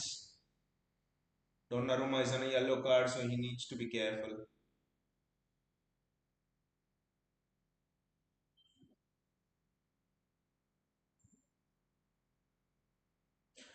Nunez going on Semenyo, going on Semenyo.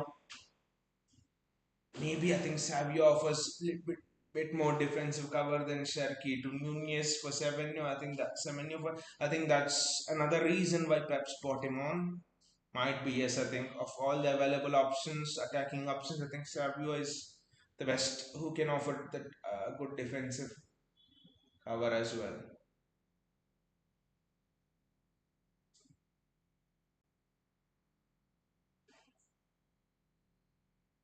Haaland does very, very well there. Haaland does brilliantly there.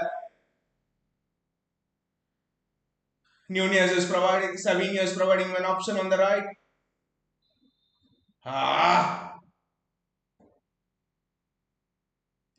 Savinho should have done much, much better there. But good is looking a bit more aggressive.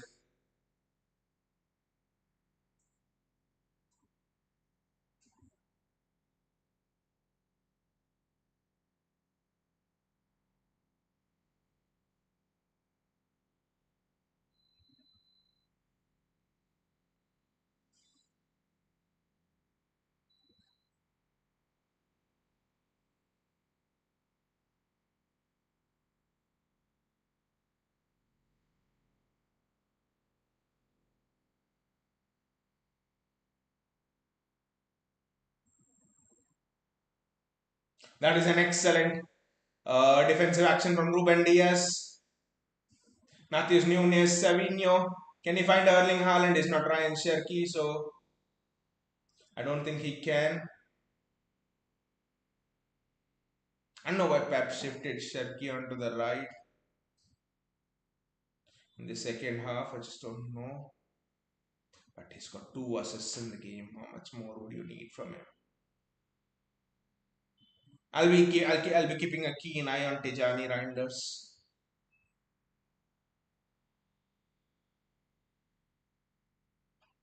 Again, I think is it Nico Gonzalez. Bit of a scramble. Savinho heavily involved.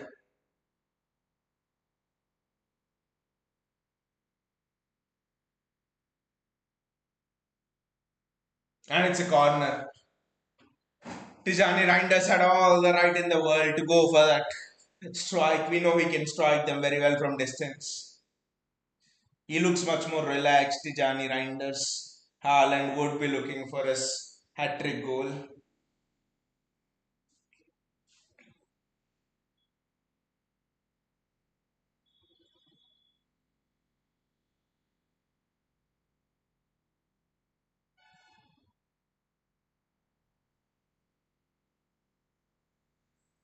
I think Tyler Adams is down.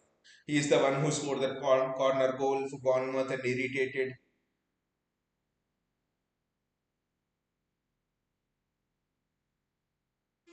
and irritated Donnarumma, and now everyone Donnarumma got angry and all the City players were out on him.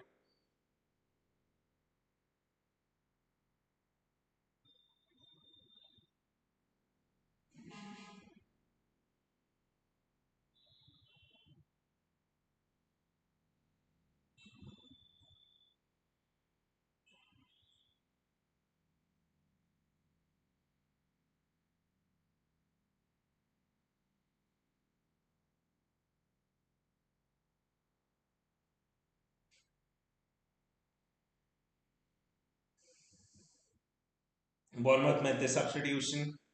Tyler Adams is out. Our next match, which opponents? It's a Champions League match. Dortmund at midweek, and then Liverpool come to the Etihad, and then it's the international break. And I think after the international break we have Newcastle. On paper, the fixture list is tough, but again, Newcastle are not in good form, so we don't know. Tijani Reinders, Savinho. Savinho should have just lifted across and Matijani Reinders again.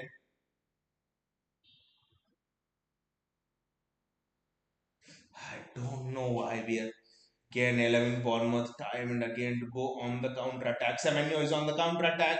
O'Reilly needs to run fast. That is an excellent tackle there from Josko. Why do you again give it back to the Bournemouth player? This is shambolic. Pep will not be happy with this. I know it's the 80th minute, but there's still a lot more time to go. So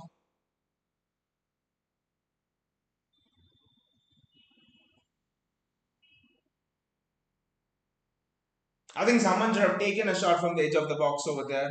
It's very risky to pass it around the box in that situation because for the corner most of the team is up. The opponents could break on the counter. So I just don't know why we that was so dangerous and a good tackle there from Guardiola. O'Reilly does very well. Foden goes to the ball first. Yes. That's a foul on Phil Foden. Well done, Phil. Well done, Phil. Phil Foden just put in a wonderful central midfield display. I think this is the best position for him. Box to box midfielder. Marmoush is coming on. I think Phil Foden's off. Erling Haaland's off, in fact. Two goals. Should have had a hat trick, but done very well. Erling Haaland, another two goals. Superb there for Erling Haaland.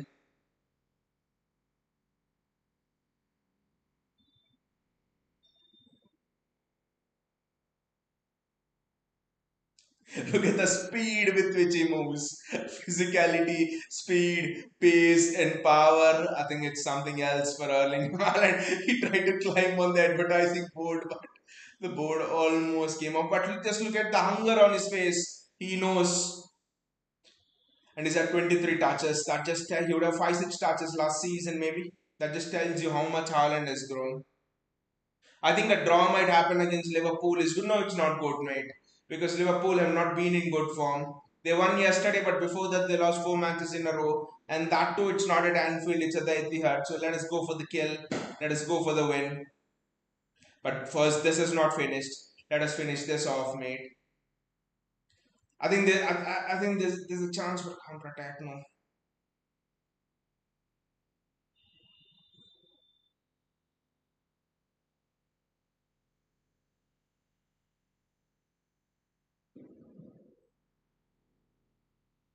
Bernardo Silva, he's controlling everything. Bernardo Silva there. What a player. He looks 23. He doesn't look 31, 32. What a player. I think this is the role you would want to give Bernardo Silva, not the shitty role on the right wing where it's absolutely boring. One back pass after the other. Like he did against Monaco. Savinho's been shit since coming on. But Liverpool is Liverpool. We know how strong Liverpool team is. Not this season, they're disjointed. Salah's not in form. Van Dijk stepped down a bit. They're having a fullback crisis. Konate is erratic. It's just Sabozlai, who's very good, and Gravenberg, who's been very good. That's it. Words is not quite gone on. Yes, Gakpo's been good. So, except three players, I don't think Liverpool have been good this season. And Arne Slot, remember, last season it was Klopp's team. So I just think Arne Slot has all the pressure on him after spending $500 million to prove himself.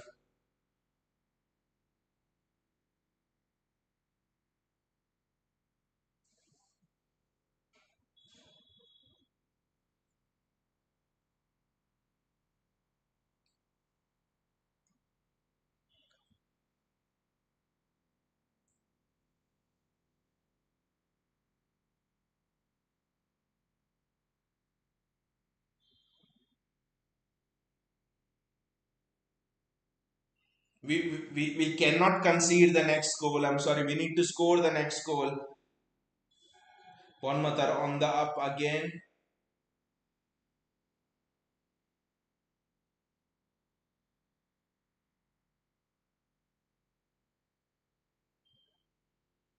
Sabinho does very well. Ah, the ball just doesn't stick. Semenyo.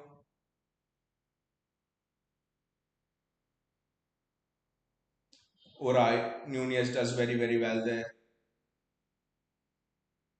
Omar Marmoush, City have a chance to break. And Savinho on the break. Ah! You had one job, Savinho, just to keep the ball. What the fuck was he doing there? Savinho had one ball to keep it and waste some time. Just imagine if this was 2-1 out 10s, it would be. See what happens against Liverpool. I don't want loss against Liverpool, at least a draw we want. I think we need to go for the kill against them. If Brentford can beat them, why can't we? That's the question. Yes, they defeated Villa yesterday, but it's almost like Villa gifted them the goals rather than the other way around.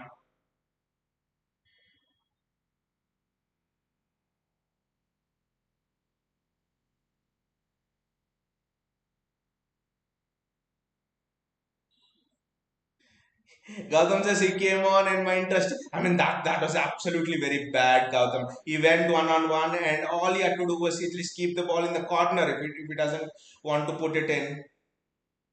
He's done absolutely. We need to hold on here, Gautam. Bring on your defensive bliss. Donnarumma does well. Bring on your defensive bliss, Gautam. Bring on all your defensive bliss. I think that's a yellow card to Ivan Nelson. But why did he put Sharky on the right wing in the second half? I don't know.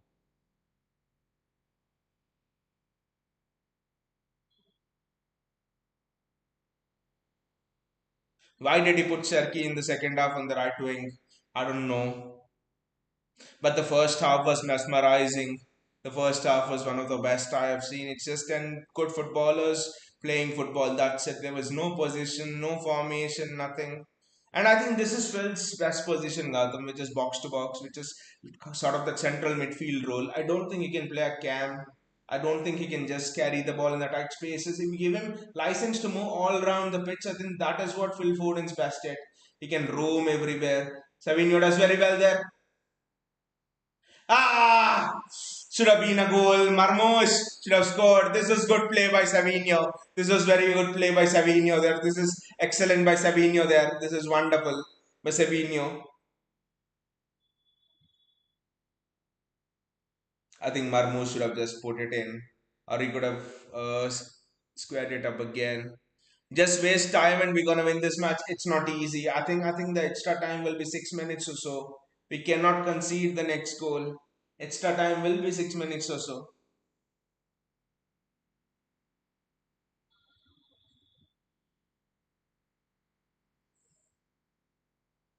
This game is still intriguing, and we know Bournemouth.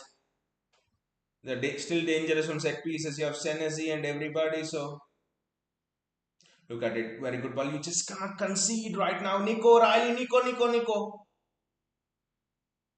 Nico clears it. Well done. Gautam, your defensive bless. We need all of it.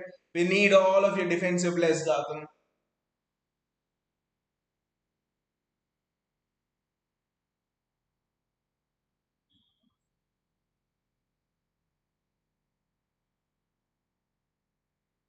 Wonderful from Matthews Nunez. Nunez has just been outstanding.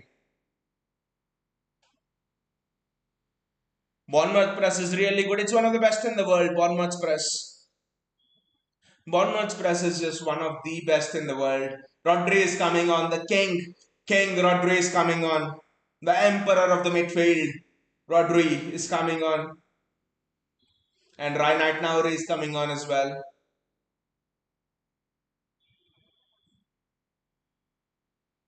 We will lose Aitnauri to AFCONs, but Aitnauri and Marmoush will lose them to AFCONs. But the way O'Reilly is playing, I don't think we'll have a problem.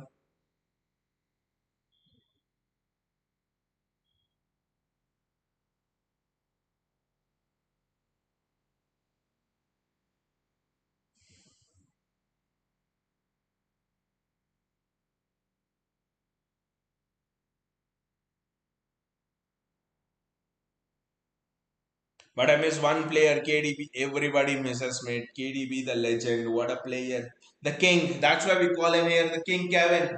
King Kevin. He I'll never forget Kevin De Bruyne. I mean, King Kevin gave away his hamstring for our treble. He played through injury. Otherwise, we could not have secured the treble. Real Madrid away when we were 1 nil down. I don't think anyone else except Kevin De Bruyne could have equalized that day.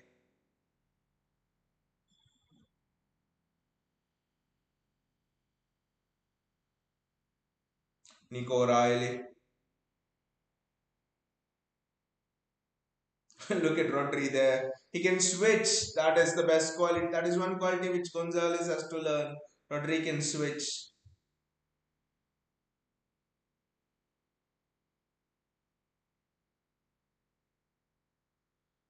5 minutes of added time.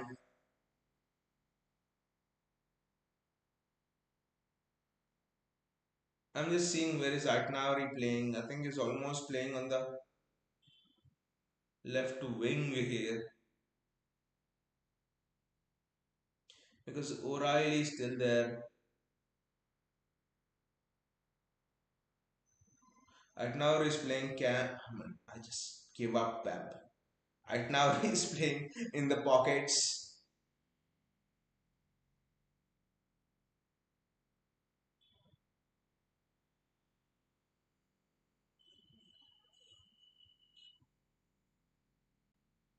Offside, very well done. Ian Nelson's been offside more times than in this match than Erling Haaland is offside in an entire season.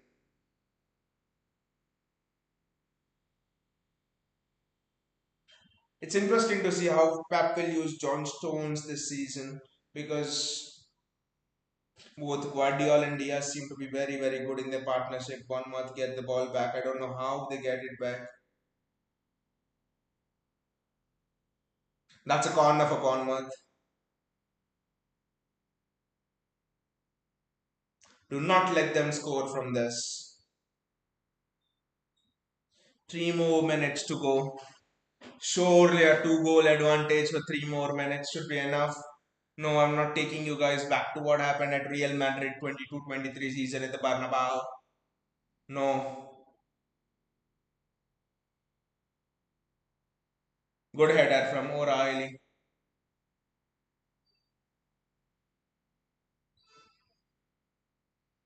Marmoush does well there. Marmoush does absolutely brilliantly over there. Do not concede. That's it. That's what I'm telling. Do not concede right now. That's a goal kick. Very well done. Look at Clivert over there. Look at Semenyo over there. How dare they push Donnarumma? This is what happens when you anger City, when you irk City. This is what happens.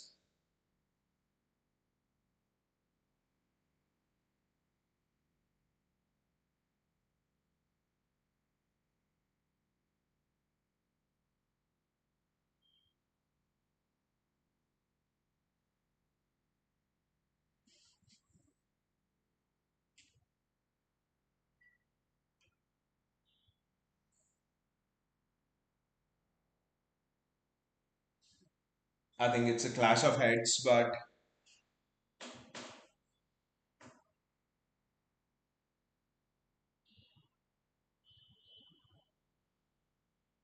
actually it's O'Reilly on a Bournemouth player. So,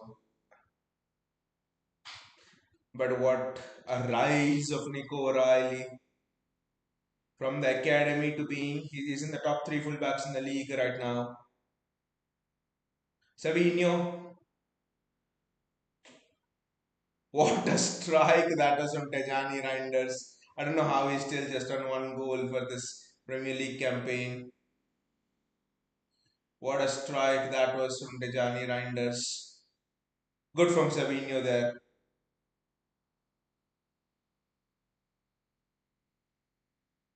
Right now,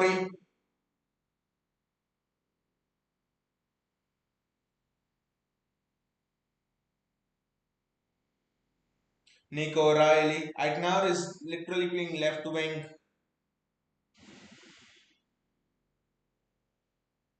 Can we score one more goal?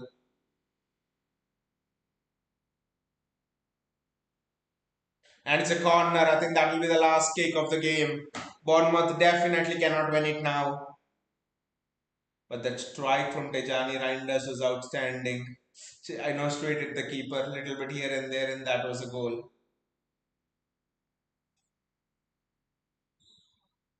Congratulations for the win, every citizen. It's not yet over.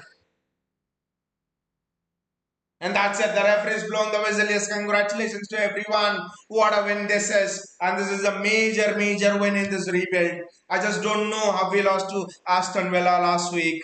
I mean, I think the loss to Aston Villa last week is on Pep Guardiola for the team he picked. He just picked the wrong team. Pep Guardiola, he absolutely picked the wrong team. But this win against Bournemouth, the team that is number two in the league, what a win this is. Gautam, aren't you surprised? How did we lose to Villa last week? We absolutely should not have lost that game.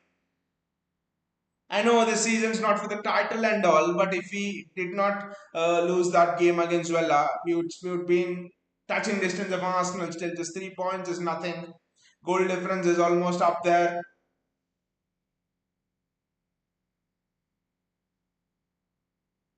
The three losses we have had were just so poor. Spurs, Brighton, and Aston Villa. You know, all are bogey teams. But again, what a display! What a display today. Ryan Sharkey, it's the Sharkey show. The Premier League ain't ready for it. The Premier League is just not ready for it. What Ryan Sharkey is about to do, and the combination with Erling Haaland already it's formed. It's not like it will take time and all. Already the combination is there. Ryan Sharkey, Erling Haaland, especially that second assist that he gave was just outstanding. Just look at it, how he did not even take a touch. Look at how he did not even take a touch. Ryan Sharkey for the second assist to Erling Haaland.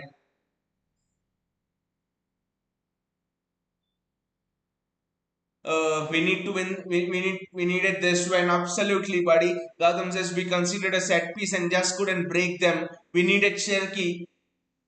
Exactly that Villa game, and also Gautam. I think the big difference with that Villa game more than Sharkey was. I just think in that Villa game, the fullbacks, sorry, the wingers hugged the touchline. If you have seen in that Villa game, and all the wingers hugged the touchline, the fullbacks were not allowed to overlap, which meant in that Villa game, their fullback and their winger were doubling on Doku, they were doubling on Savinho, they were doubling on the wings. But today, since O'Reilly and Nunez were overlapping and no winger hugs the touchline first of all, and since the fullbacks are providing the width, it means our wingers are one on one, because if they go two on one on our wingers, the fullback is empty or someone from the midfield is empty, so they cannot double mark our wingers. And Doku and Sharky, assuming Sharky played sometimes on the on the left or right wing, both of them just roam the pitch. I do not know if Doku played on the left or right wing in that first half. I mean, fullbacks overlapping is the key. I think I, I think we discussed this in the last game as well, that fullbacks overlapping is the key. Just imagine now that you next season you ne- just imagine now that next season you bring Jack Grealish into this system and our fullbacks are overlapping. Jack Grealish will be double the player you have seen. Look at what he's doing for Everton because fullbacks are overlapping. You bring Grealish into the system as well. It's another option, and fullbacks are overlapping. It will just be wonderful. Outstanding, but we need the fullbacks overlapping. And just a word for Nunez and Nico Riley. Bayaji says World Cup winner. Wow, superb. I mean, Dhamaka ka weekend. It's a Dhamaka weekend for us. India win the Women's World Cup and City win against Bournemouth. The Dhamaka weekend. But like I was saying, fullbacks overlapping. So key, fullbacks overlapping.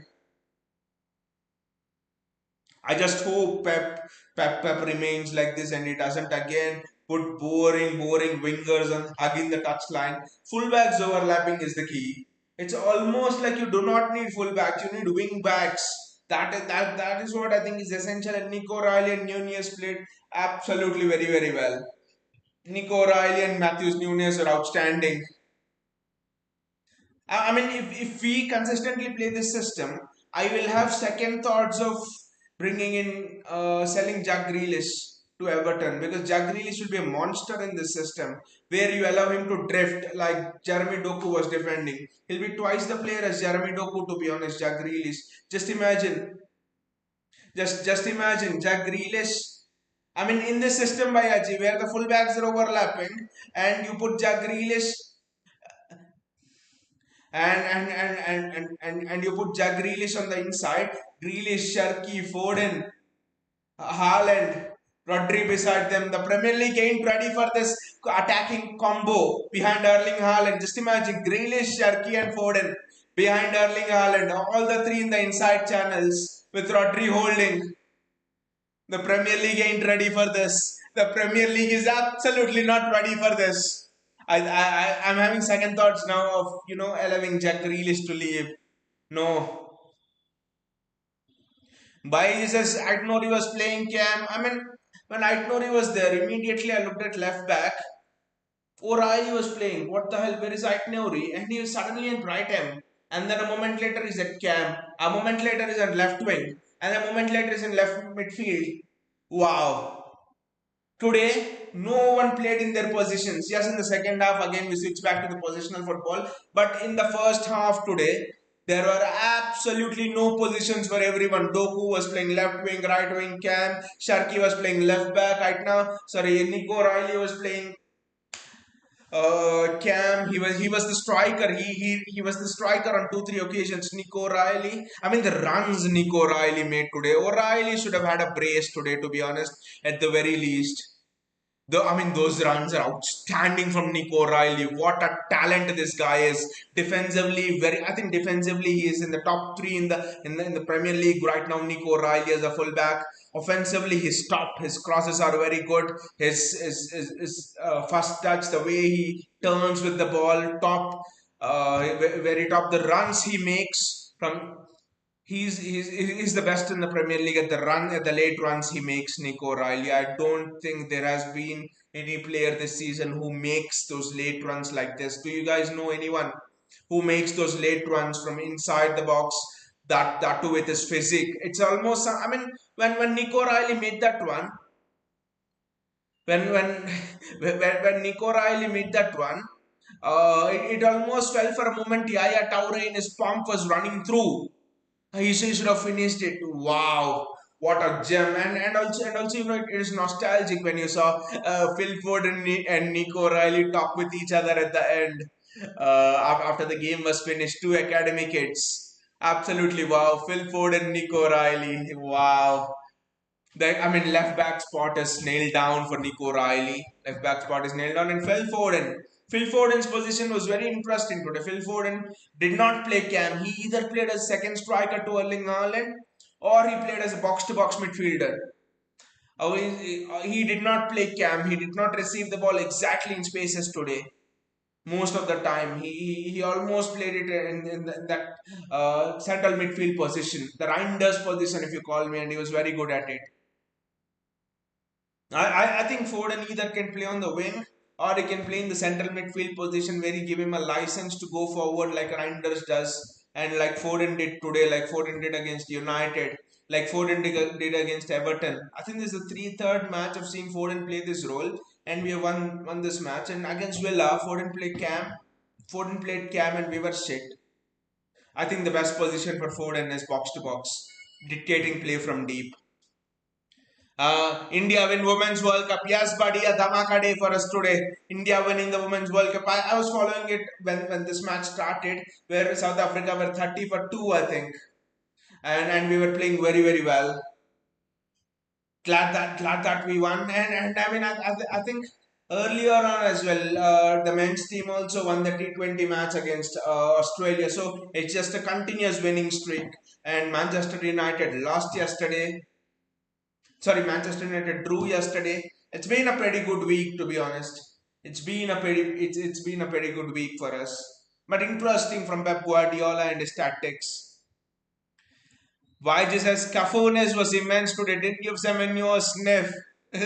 Cafu would have been proud. Why is he prime Cafu would have been proud of his performance.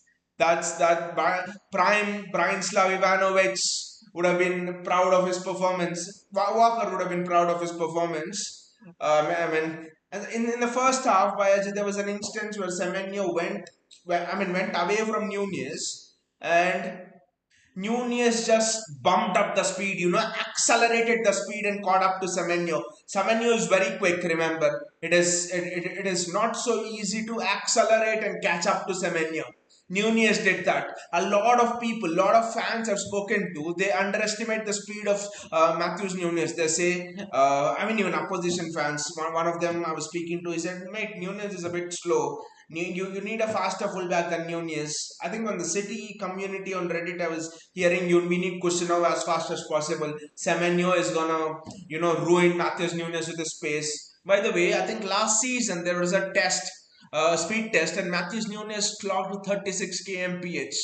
And by the way, that is almost Walker clocks 37. So at his prime speed. So Nunez is almost up there. Nunez burst of pace is superb. He is up there with Erling Haaland and Kyle Walker probably as one of the fastest. His Nunez is faster than Jeremy Doku. I know you people will not believe it, but check out that speed test. Nunez was faster, not by much, but little bit. He is almost on par or a bit faster than Jeremy Doku. That's how good Nunez is. His burst of acceleration, I can't say over 100 meters or something, but this test was over a 20-30 meter sprint. Burst of acceleration, and Nunez burst of acceleration is outstanding. Walker is much faster over a 100-meter distance probably, but Nunez burst of acceleration is just outstanding. He did not give Semenyo an absolute sniff. Shubhankar is here. Hey, Shubhankar, how are you doing? He says Nunez great performance. Nunez is so fast that Diaz looks good in transition. I mean, Nunez just absolutely bailed Diaz out on one or two occasions on that side when Diaz messed up. I still don't know about our centre backs, guys. Yes, we won and everything, but this is a clear question on our centre backs. I just think that Villa second half was a clear example. Yes, Ivan Nelson was caught offside once or twice, but do you think our centre backs are capable of dealing with a fast forward? Like for example, if we play Real Madrid tomorrow, do you think, or if we play Real Madrid next week in the Champions League, do you think that both our centre backs are capable of dealing with Kylian Mbappe? That is my big concern. Sadly, my answer is no. Sadly, my answer is no. Because are we capable of dealing with speed? That's the only big question for me that remains on this partnership of Diaz and Guardiola. For me, both are Guardiola is a bit pacey, but both are a little bit slow. That Martinelli goal is a clear example. That Martinelli goal which he conceded against Arsenal was as a clear example that if he had a centre back with at least half decent pace, he could have at least gone back and made a tackle there. At least tried. I just have that doubt on the centre back pairing. That's all. Josko Guardiola should be in the centre back position. I don't think he'll be at the left back position. Against Aston Villa, it was an absolute dog shit.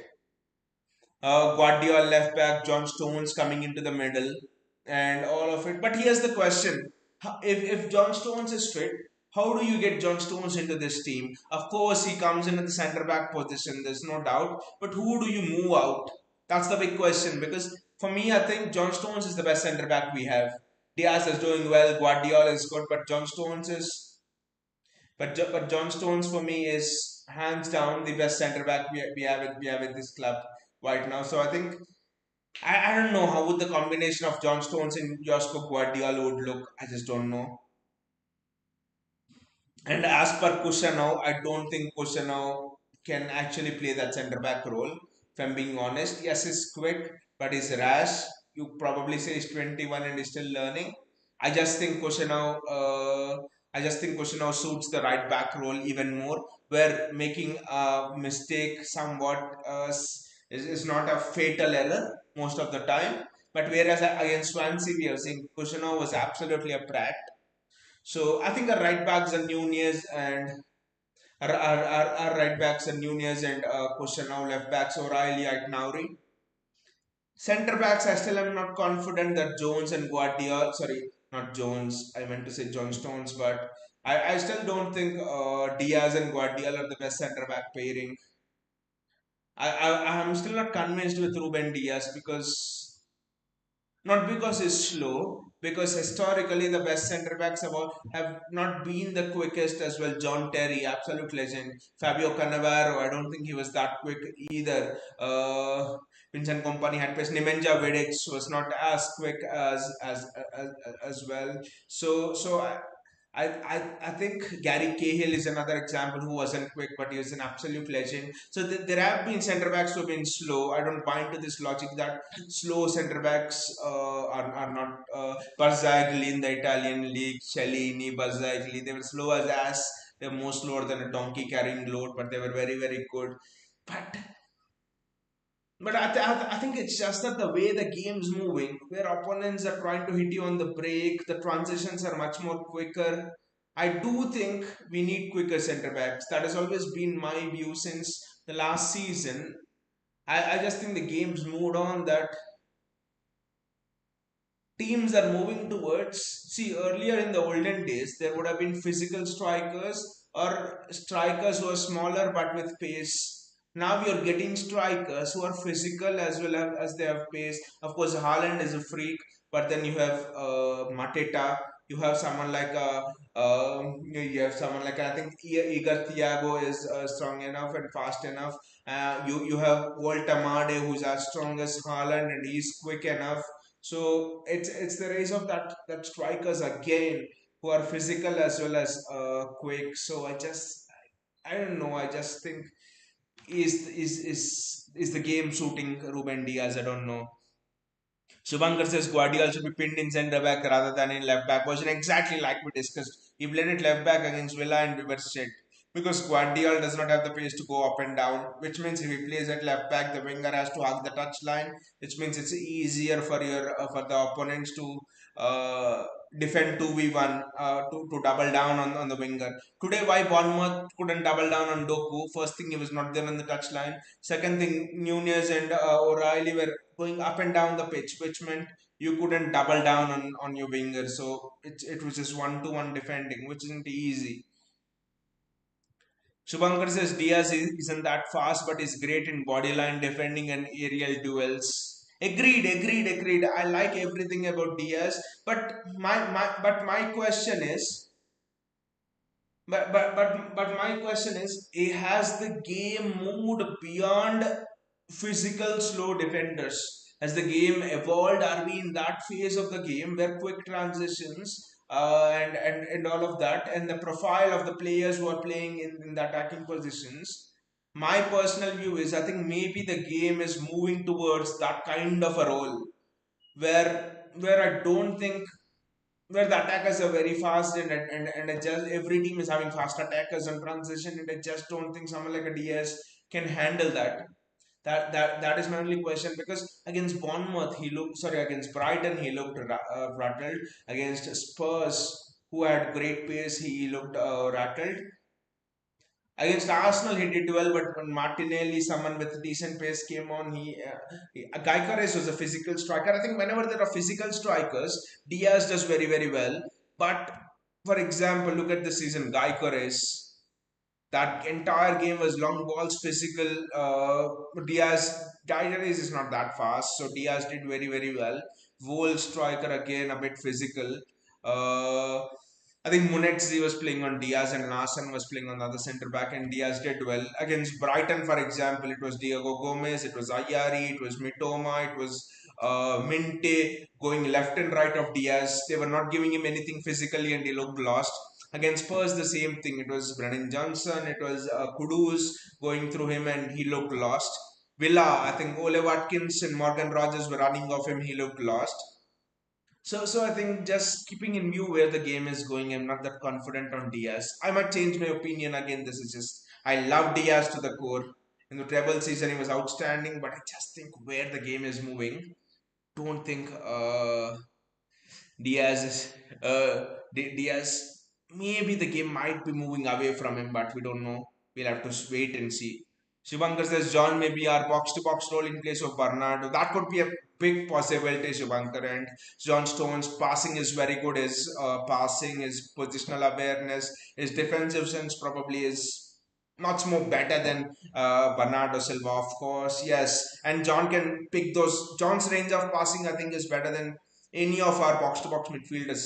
Reinders, Foden, Kovacic, Bernardo, and John Stones are five available box to box midfield options, and I think John Stones has the best passing range out of these two, closely for long passing range mostly. By this is when will Savio's blood boil? खुद से खून नहीं उगलता भैया जी उसका. I think उगलवाना पड़ता है. उसका खून ना उगलवाना पड़ता है. I think he had I think it was 50-50 for Xavier today. He had one excellent moment where Marmos should have scored, and then he's had one moment where it was not good. But again, Bayaji, I think again I come back to this. I think the question here is, Bayaji, are we judging our wingers on a wrong platform? Because after that Villa game, I sat down and thought about this. And I think we are judging our wingers on the wrong platform, because what happened in that Villa game? Doku, Savinho, Monaco game, Bernardo Silva, Doku, shit. I mean, you look at all the games where our wingers were shit. One common theme that will stand out to you is our wingers were wide hugging the touchline, which means opponents were. I know I repeated this, but this is where the crux of our issues come from. Monaco, Bournemouth, Monaco, Villa have been the games this season that have been the crux of our issues. But wingers wide, hugging wide, I just don't. I think that makes them half the players. If I think you release Savinho and tell him to play a bit more centrally like Doku did, I think he'll be double the player he is. Doku today was outstanding. The pass he gave to O'Reilly, which O'Reilly should have finished, was outstanding. They were not able to deal with him, because when you put Doku in the middle, Doku can go both ways. Savinho can go both ways. So I think it's harder to defend. I just think we are judging our wingers from the wrong platform. It's my view. It's my view, I think, because I've seen Savio at Girona. I have a little bit of a close this thing with him. I mean, not a close relation, of course, but I have a little bit of a bias towards him, because I've seen that guy at 18 years of age in Girona carry them and defeat Barcelona twice and make them compete for the title till April, May in that historic season for Girona, where they eventually finished third or fourth. They defeated Barca twice that season. So since I've seen the guy like that, I just think that he's an extremely talented player. I think it's just the confidence. It's just the confidence issue, and also Pep is not giving him the exact right platform. I think give him a winger who can overlap, and it will be something else. Just look at Haaland's reaction for the O'Reilly goal. Superb. We are number two in EPL right after this win. Again, with the Villa win, we would just be 3 points behind Arsenal. That would give Arteta sleepless nights. Just 3 points behind Arsenal. Just hope Arsenal dropped 3 points somewhere, maybe before the international break. I think that would be what a way that would be to go into the international break. Shubhankar says that's why we deployed Dona as shot stopper, as you will often get caught in transitions, but it's not always the most efficient way to defend. Yes, Donnarumma is a shot stopper, but I think in big games, in Champions League games, you'll have strikers like Harry Kane, and it's not so. Yes, Donnarumma is great shot stopper, but he's not God. People like Harry Kane will, if you give them 2-3 chances a game in the transition, I just think they'll score instead of Diaz. I don't know. I mean, would you put job? We don't have any other good options as well. I think the best thing is to play a good high line. That's it. I think we do not have any other options as well. Kushanov, I don't think. I think he's too erratic to play at centre back. Juma Ba is my pick for next season. He is the next Virgil van Dijk. Guys, just go and watch his clips, guys. He's tearing it up in the French league. We loaned him to Lens. The club Kushanov came from. We bought him and loaned him to Lens. He's just tearing it up. He teared it up for Villarreal in La Liga, and is tearing it up here. He's the next Virgil van Dijk. Passing, physicality, pace, power. You'll see him as the next coming of Antonio Rudiger, a hybrid of Rudiger and Van Dijk. Pace, power, wow, what a player Jumaba. I mean, I just think Jumaba will be the perfect fit for this, but yeah, that's for next season. I think that's the profile of a defender I would want beside Guardiola. If we can get that profile of a defender beside Josko Guardiola, a Jumaba, or that profile of a defender, I just think it will be something else. And with Donnarumma behind them, our defense will be much more harder to beat than Arsenal's. Bayaji says, let Cherki or Omar take the corners when they're on the pitch. No, Phil Foden has to take it. How dare we give Pep the suggestion that Cherki or Omar take the corners? How will the opponent score? Bayaji, how will Foden assess the opponents? If there's a number, that highest number of assists from their own set pieces, I think Phil Foden will be the highest. Phil Foden will be rewriting record books. What bullshit set pieces is Phil Foden taking? Sharky took the free kick. I think it's the first time today that someone other than Foden has taken a free kick. And Sharky almost scored. That free kick was outstanding from Ryan Sharky. Shubhankar says that's why we have done that. Shubhankar says next weekend a win is a must. Liverpool, bad form. I say just finish off slot. I say just go for the blood and finish off slot. That's what I would say, and I would want to see the same team.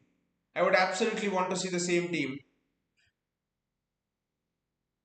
And play the same way with our fullbacks overlapping. If we had played like this against Bournemouth, I don't think we have to change our approach against Liverpool. Shubhankar says, look out for Victor Rees. Yes, Victor Rees is also there. I've been following him in the scores and stuff. Victor Rees, Girona are fighting a relegation battle there. I think rock bottom, and Victor Rees is playing every match. This will be a great experience for Victor Rees, to be honest. So our centre back department is actually very very good. Victor Rees, Juma Ba. I think another player which a lot of people are missing out on is our academy prospect. He's on loan in the championship.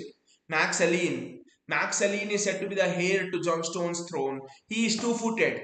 He is absolutely comfortable on both the foot. His range of passing, everything, the way he glides through that midfield, the way he's comfortable on the ball. I just think he is outstanding. Max Aline has to get game time next season. Our defensive department looks very, very good. Jumaba, Victor Rees, Kushino, Max Aline. Though Kushino can play it right back. By this is about time we beat a top team. Haven't won against Arsenal or Pool or Madrid after the treble season. Yes, exactly. Against Arsenal, against Arsenal, we almost could have won against Arsenal. There were draws in I think last three matches we lost one and we drew two against Arsenal. I think, right? Yes, after the treble season. I think after the treble season we defeated Arsenal once, or was it Liverpool? I don't know. I think we defeated Liverpool once on Klopp's last season, which is after the treble season. I think we defeated Liverpool. No, it was a draw. It was, of course, a draw. We didn't defeat Liverpool. You're right, Bayaji. We need to beat a top team, and there'll be lots of chances because we have Dortmund, and then we have Liverpool, and after the international break, we have Newcastle. So, a lot of opportunities for us to beat a traditional top six team. Shubhankar says Victor is the golden spark of the Girona squad. They say that he's the best, is the most intelligent centre back coming out of Brazil since Thiago Silva. A lot of people have not understood the recruitment. Why are we bringing in young people? But this might be the best decision the club has done. Though it might be at the expense of sacrificing one or two seasons, which is last season and this season, most probably, in terms of allowing the youth to settle in. But just imagine when these players grow. These players just settle into the squad. Each of their age profile is around 21, 22. That's it. Victor is 19, Kusano 22. Jumapa is around the same age, 21, I think.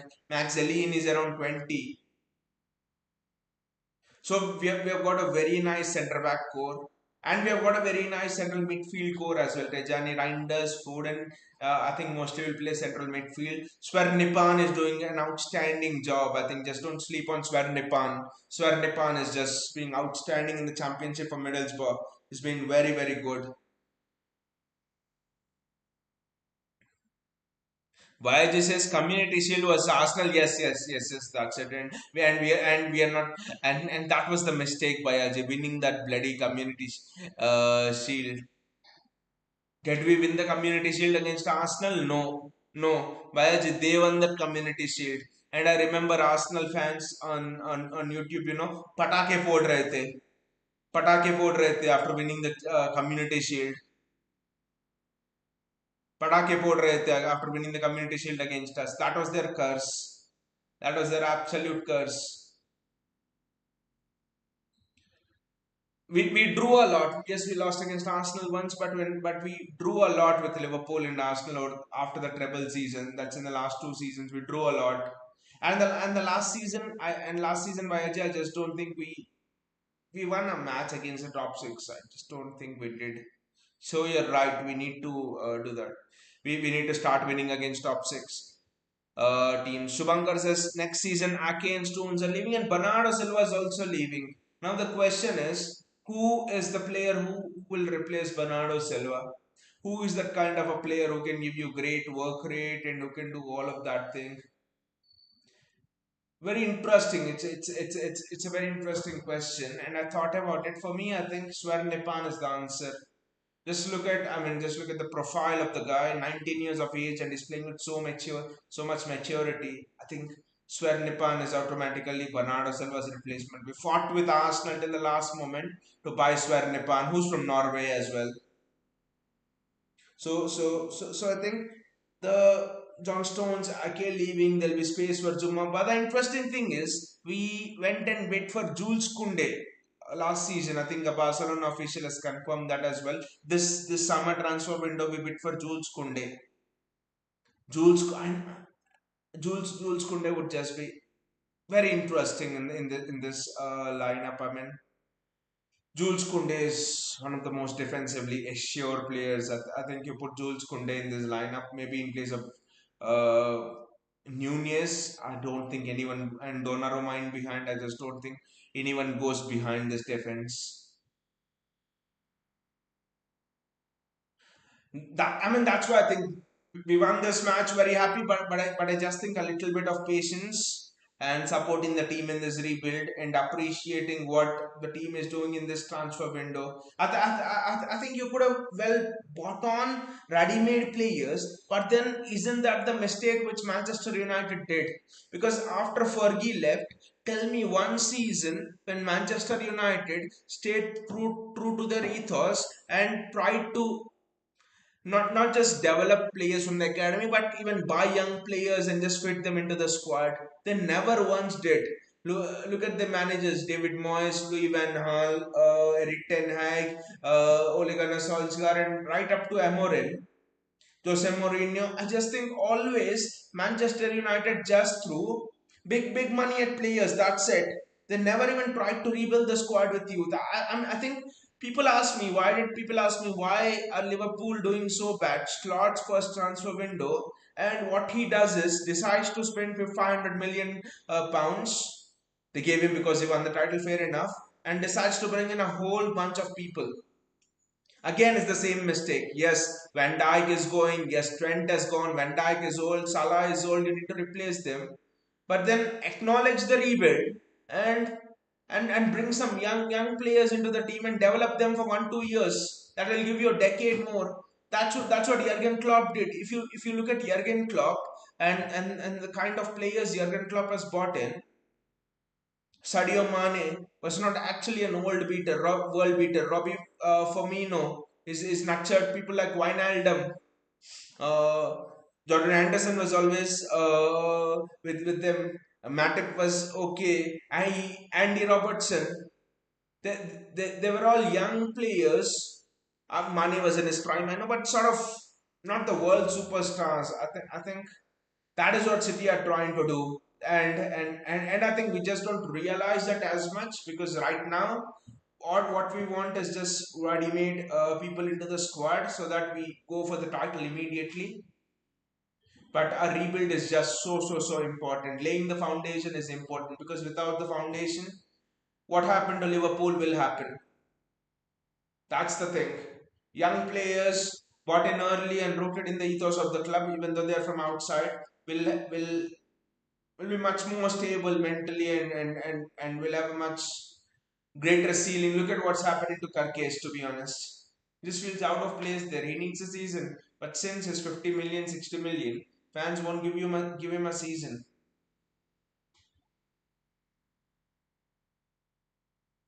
So it's very interesting how the season's going, and I'm very happy with it. It's just been a fantastic day. India winning the Women's World Cup. In India beating Australia in the T20 match earlier on in the day. United drawing yesterday, and we went up against the second place team, and there were articles, there were articles on OneFootball, there were articles on goal.com and all, telling that, will second place Bournemouth beat Pep City to be in the title race? Will they beat sluggish City who struggled against Villa? Those were the headlines, and this is the answer we give. Anyway, thank you Bayaji, thank you Gautam, and thank you Shivankar, and thank you JSK for joining me here, and see you all guys. Take care and just enjoy your Sunday.